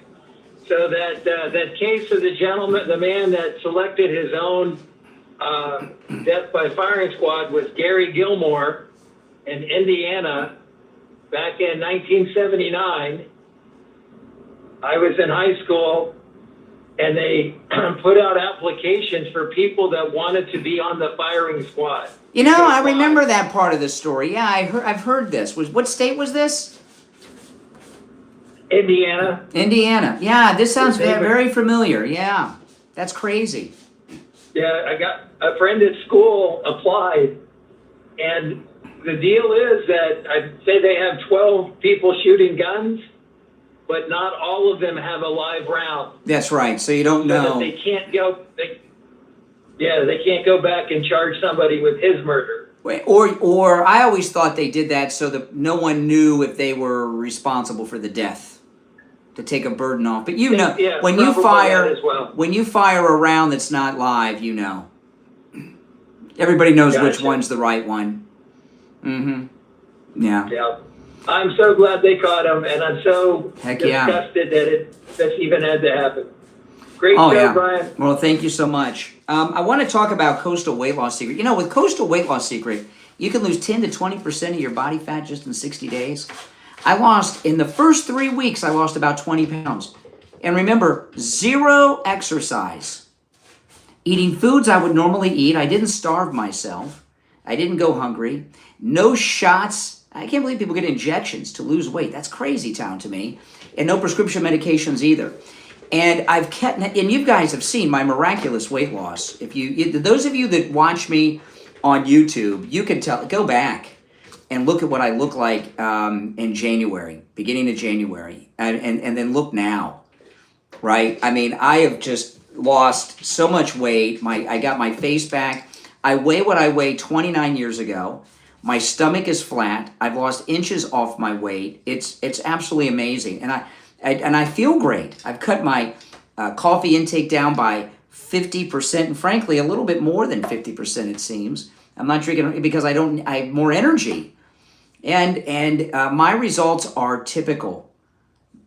You can do the same. Coastal Weight Loss Secret can help you no matter where you're located in the United States. You know, we have listeners from all over America who have called and they're losing weight. Here's the number: 561-247-6300. 561-247-6300. 561-247-6300. And online, coastalweightlossecret.com. That's coastalweightlossecret.com. We'll be right back. Oh, this is great news, guys.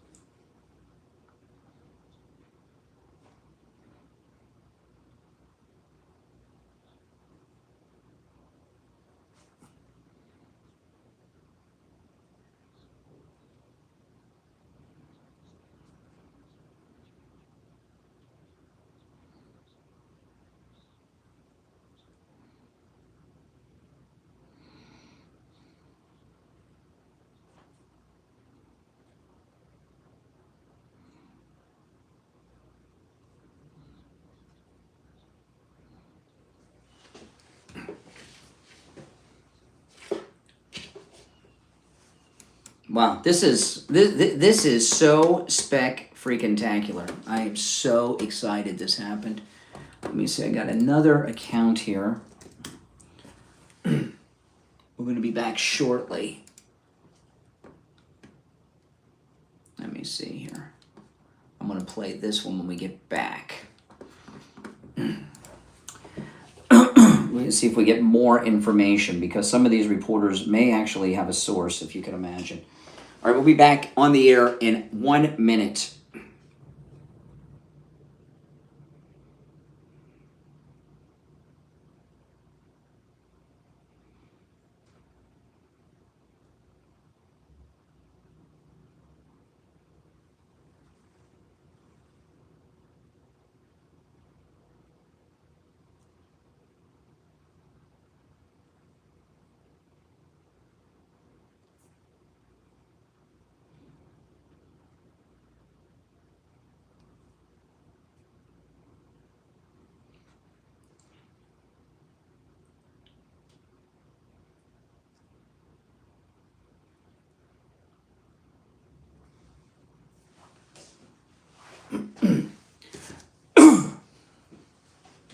All right, we'll be back in about 15 seconds, guys. I was just looking over the latest. Stand by.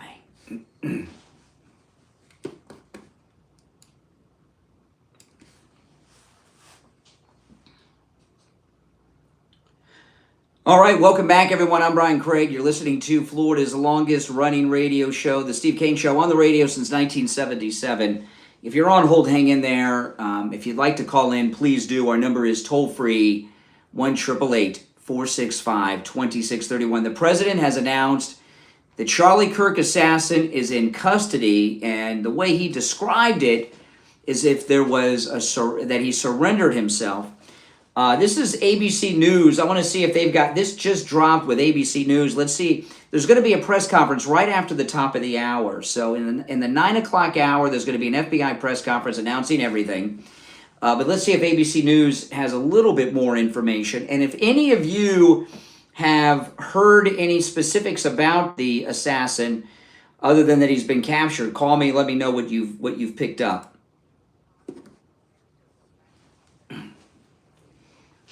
Okay, this is like ABC breaking news.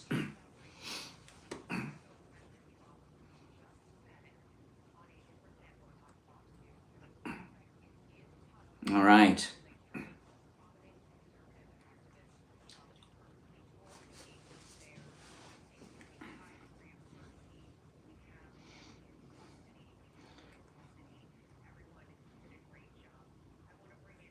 This is amazing.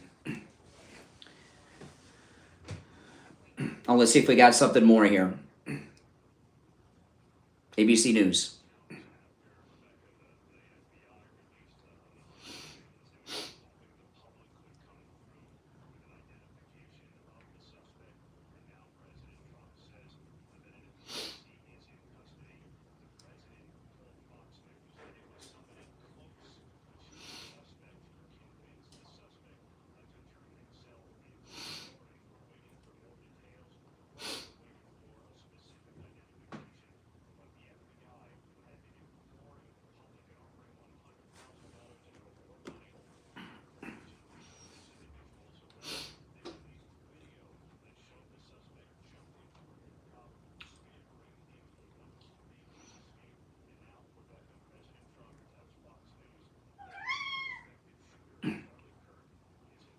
Awesome.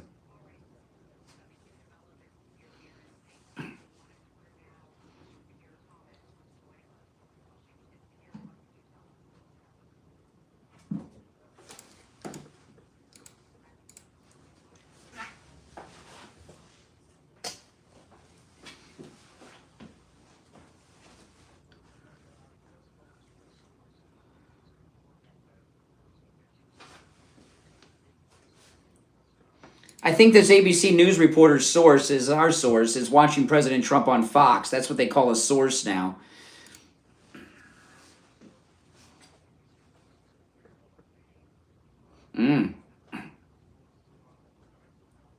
Oh.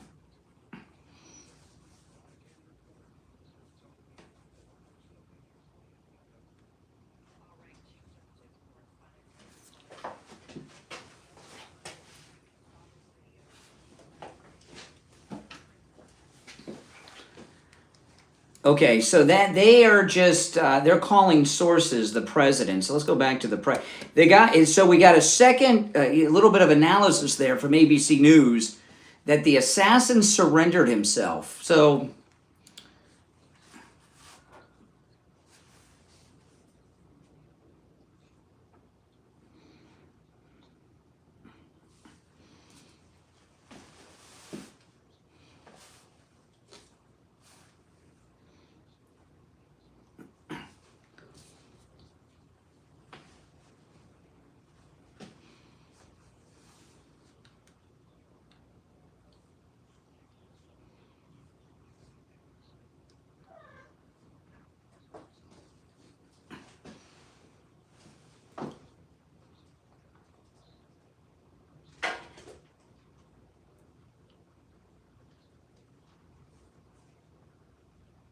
wow, and this is now, of course, we're all waiting for all the details. But one of the big things that we're all waiting for in regards to if you're on hold, hang in there. And if you would like to call in, you can. The number is 888-465-2631. The reason I haven't been taking calls is because I know that they got him, so I'm kind of waiting to filter through. A lot of people want to call and tell me they got. We know. We've been talking about it for about half an hour, so we know that. But the online sleuths at 4chan yesterday thought that they had identified who it was. And this is going to be a big moment because when the name is known for sure, if it's the people that the internet sleuths at 4chan had identified, it's not just I don't want to say it's like a victory for the internet, like it's a competition. I'm curious to see how how law enforcement took that information from. Did they just ignore it, or did they take that as a major lead of people identifying the suspect? Very curious to find that out. And if it is that, I have seen the video and I see the resemblance, although it's hard to tell. But we'll find out if it was that person, and if it's the person that the 4chan people were saying that was someone that had gone back and forth at an event with Charlie at one of the colleges. But we'll find out in about 30 minutes or so is when the press conference is going to be. You're on the air. What's your name? Where are you calling from? Yes, this is Don from Pompano. Yeah. I just want to remind your listeners that it wasn't several weeks ago that you were bad-mouthing Turning Point and Charlie Kirk and Tucker Carlson. Mm-hmm. Okay, and also... Now slow down. Now slow down. I want to talk about this. Okay, slow down. No, excuse me. No, hold on. Slow down a second. And let's. Are you going to talk to me, or you just want to bark things at me? Because I'm open to talk. Now, people know who I am. Okay. They do. You are the Panikin, the anti-MAGA. Well, if I'm the Panikin, why are you the one who won't stop talking and let me respond? Because I know you're going to try to cut me off, put me on hold. I know. I'm not. I'm keeping you on. Okay. Which I don't have to do. Okay. I took issue with what happened at that Turning Point in Tampa over the Epstein stuff. Yeah. And I talked about it on a couple of shows. So what? Because you can't disagree with someone 0.5% of the time? You disagree and you throw people under the bus that are actually true MAGA. Really? You forget that Cass Patel is working on 100 cases, and all you do is badmouth him and Dan Bongino and the rest. Yeah. You are the anti-MAGA. Well, and you're you can tell yourself that all you want. No, and we know it. No, who's we? Oh, you speak for a group? Anybody that listens. Anybody that listens. He speaks for all of you in the listening audience. Are you kidding me? In fact, if you want to talk about what happened at Turning Point, if you remember, Charlie Kirk retracted what he said at Turning Point and apologized on his show. Do you remember that? On his podcast for that. But this is what I'm talking about here. There are, when you're a public person like Charlie Kirk, and obviously was on a higher level than me, but when you're a public person, do you see what you have to deal with? You see what you have to deal with people out there in the public, and we all accept this as well. That's the price of the price of fame, and it is. But what I've learned from doing this is, when you're dealing with someone like that or this assassin that took Charlie Kirk, this is something I learned quite some time ago.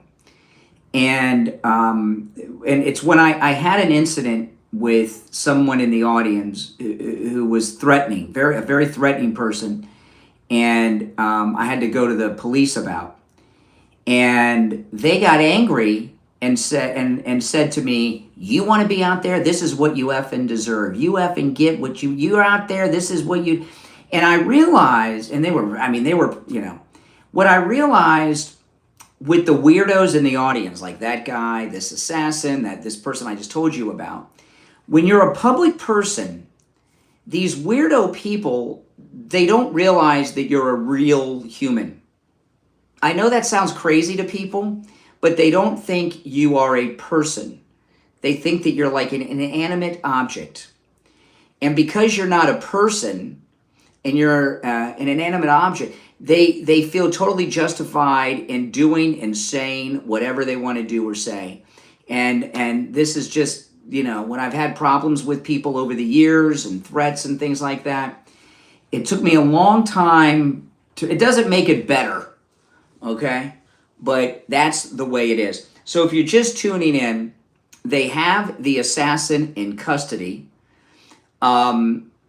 He turned himself in through a process, and after the top of the hour, there's going to be a press conference that the FBI is supposedly going to lead. Hopefully Kash Patel will step up, and we'll find out all about it. But I do want to tell you first about the Sloman's Shield Link. This is a new thing with Sloman's, and it's super cool. Listen to this. It's an all-in-one ecosystem that integrates all your devices at home with your Sloman Shield. So what happens is it takes all the regular things you do around the house and connects them together based on your preferences. Let me give you an example. You come home at night, your lights come on when you need them to come on. Your favorite music, your TV, your favorite radio show or podcast comes on as soon as you walk in the house. ShieldLink can act on almost any scenario and create scenes based on what you want to happen. It can turn your thermostats up or down when you leave, when you come home, automatically lock your doors, make sure your lighting for security outside your house comes on when you need it to come on. And the Sloman ShieldLink is compatible with all the devices you already have. Give them a call, 833-283-5050. 833-283-5050. 833-283-5050. We'll be right back with the Gold Report.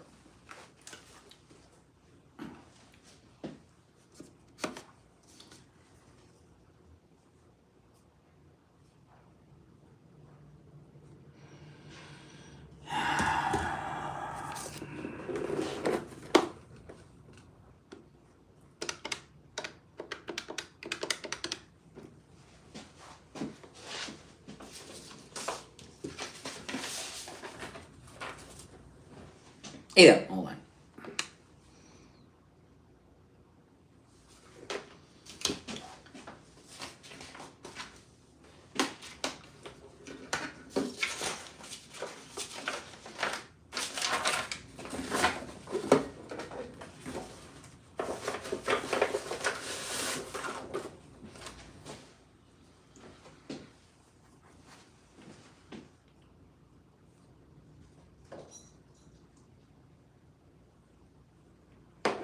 We'll be back shortly.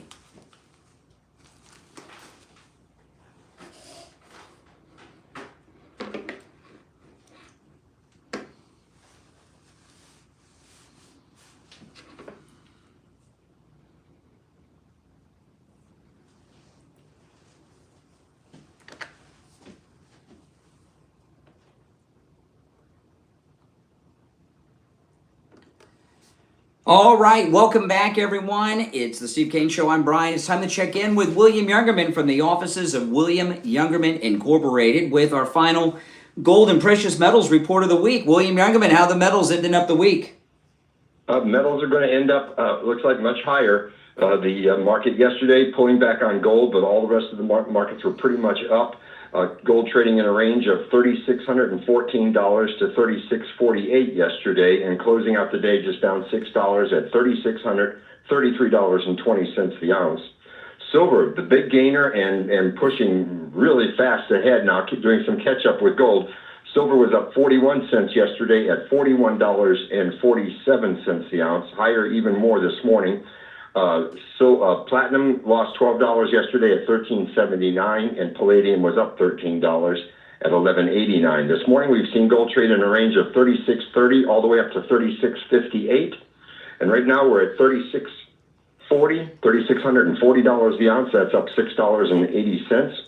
Silver up 43 cents at $41.90 the ounce, and we even got up as high as $42.31 the ounce so far this morning. So silver is moving very quickly higher.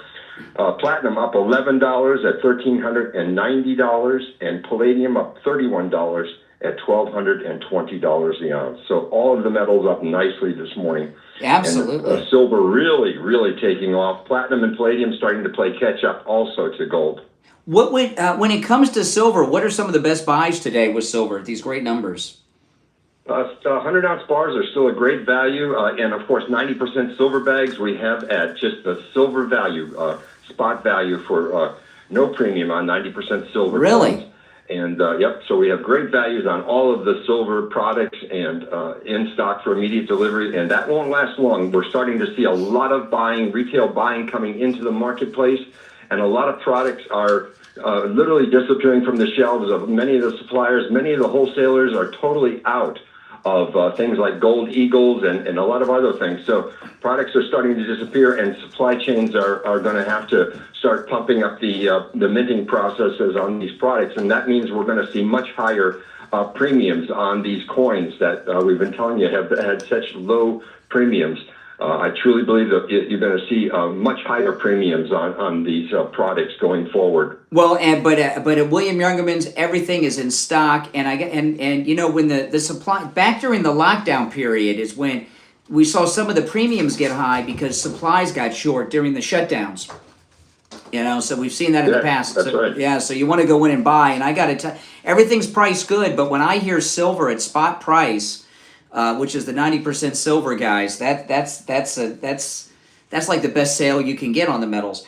William Youngman opens up at 10 a.m. You can stop in. His address is 150 East Palmetto Park Road in Boca, immediately east of US 1 Federal Highway on the south side of Palmetto Park Road on the first floor of the Bank of America building. And you can also call and do all your transactions over the phone, no matter where you're located in the world. 1-800-327-5010, 1-800-327-5010, and online, WilliamYoungerman.com. You'll find both his address and phone number. All right, William Youngerman, we'll talk on Monday. Okay, have a nice weekend. Thank you. All right, so if you're just tuning in, the president announced about almost an hour ago, a little less than an hour ago, that they got the assassin. He has surrendered himself, which is insane. And I was just looking on X, and then I got a text from Mike the board op who saw the same thing.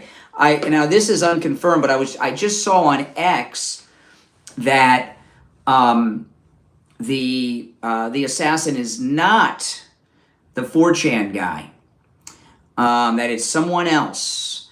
But you know, if he surrendered himself and his dad was involved and they drove there, that sounds like something local. And I gotta tell you, you know, we'll get all the details about this person quick because, you know, after the top of the hour, sometime in the next hour, the FBI is going to have a press conference. And when they give out the identity of this person, we're gonna get everything about them. Right now, they're probably scrubbing their social, but the stuff's going to start to come out. And you know, the media for the last day or so have been trying to put this moral equivalency that, you know, the right does just as much as the left when it comes to violence. Nothing could be further from the truth. In fact, the complete opposite is true. All right, they all of the violence that's going on is from the left. We've got the Trump assassin from the golf course on trial right now as we speak, right here in Florida in Fort Pierce, and he's representing himself, which, you know, the guy's completely nuts. We've got this assassin. And I'm hoping this is one that goes through the system quick. I mean, if he turned himself in, that's an astounding story. I'm in shock that he turned himself in. That is absolutely amazing. And I don't know if we've ever had something quite like that happen at this level. And I do have a name, but I don't have the name confirmed. I've seen it. I'm looking at it on something, so I'm not going to share the name because we're going to have it soon enough anyway. All right, let's take a couple more of the calls. You're on the air. What's your name? Where are you calling from? Lynn from Boynton. Hey, Lynn. Hey, so, you know, we're listening to you and watching President Trump talk. on Fox News, and one of the things he's bringing up is the fact that when we see live that there's no question who killed the girl on the train, no question now who killed Charlie Kirk, the CEO, is that the trials take too long. And what happens is they have to make it so when you know for sure, there is no doubt, the trial should be now. Do it, get rid of them. We don't want to take care of you for 50 years until there's another trial. And he's so right, because it happens in the CEO that got shot. You know, all these people are being made out to be heroes, killing these people. And it's disgusting. You're talking, it's just disgusting. You're talking about the insurance company's CEO. And if you remember, they the one Boston bomber that survived, they put him on the cover of Rolling Stone, remember? Yes, I do remember that. You know, it's so ridiculous. And, like, it's almost like when video games got really violent. People thought that if you shot somebody in real life, they'd get back up again. You know what I mean? Well, that's not true. And when the good people are the ones that are getting killed, you know, it's amazing. Well, you know, I've talked about this. I've noticed this in the last year or two, and I've talked about this a lot with the callers. You know, I've been talking to liberal callers for years and years, but in the last year, the liberal callers have gotten, I mean, really, it's brutal. I mean, you hear they're scary. Some of them are. Some of these guys that call me, it's chilling. They're psychotic and they're evil, and the violence and the language. Oh, I know it. I know.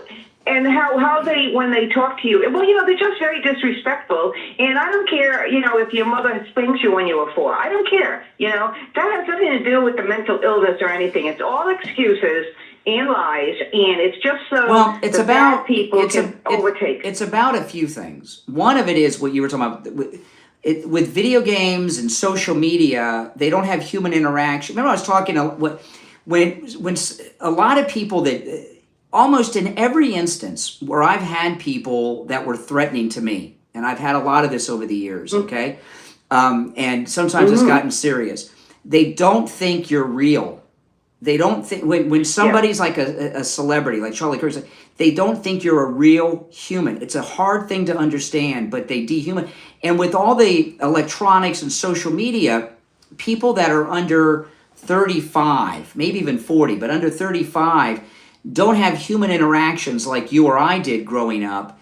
And people, people are not human to them.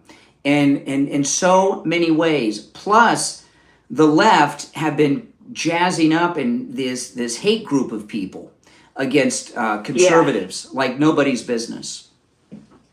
Yeah, well, you know, it's also that, you know, you don't even know, like, if you're walking down the street, God, you don't want to be wearing a purple shirt the day the guy who hates purple is walking by you. You know what I mean? I mean, you shouldn't have to think, am I going to get hurt when I leave my home? Am I going to go to the supermarket and have some lunatic, you know, That's right. There's no soy milk. I'm going to kill you all. That's you right. know, and it's for no reasons. It's no for good. It's never good to kill somebody, but I mean, there's no reasons. It's nuts. It is. So, all right. Appreciate the call. If you're on hold, stand by. I might take another call or two. But, you know, listen.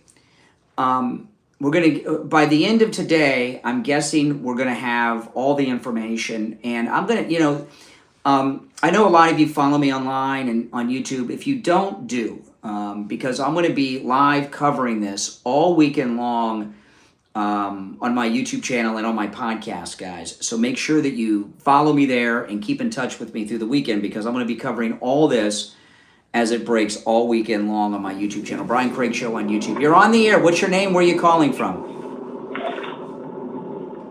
You're on the air. Once, twice. All right, you missed your chance. So this is the president making the announcement.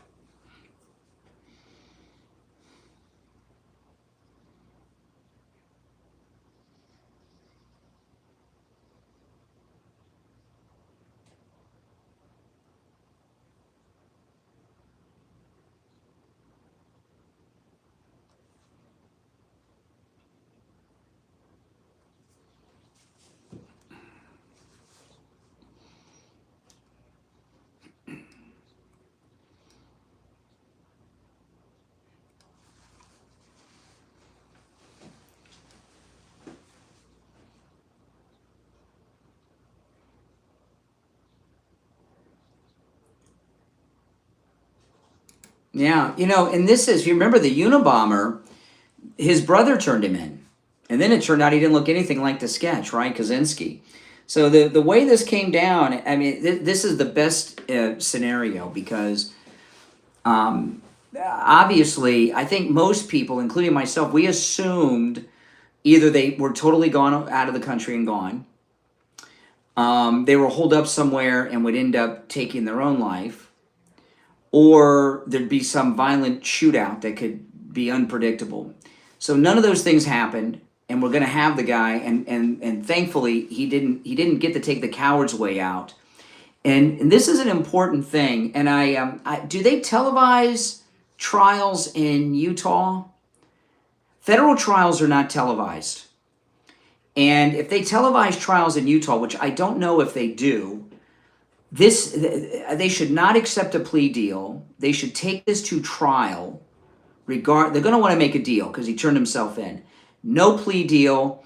Take it to trial and televise it and let people see all of this live on television.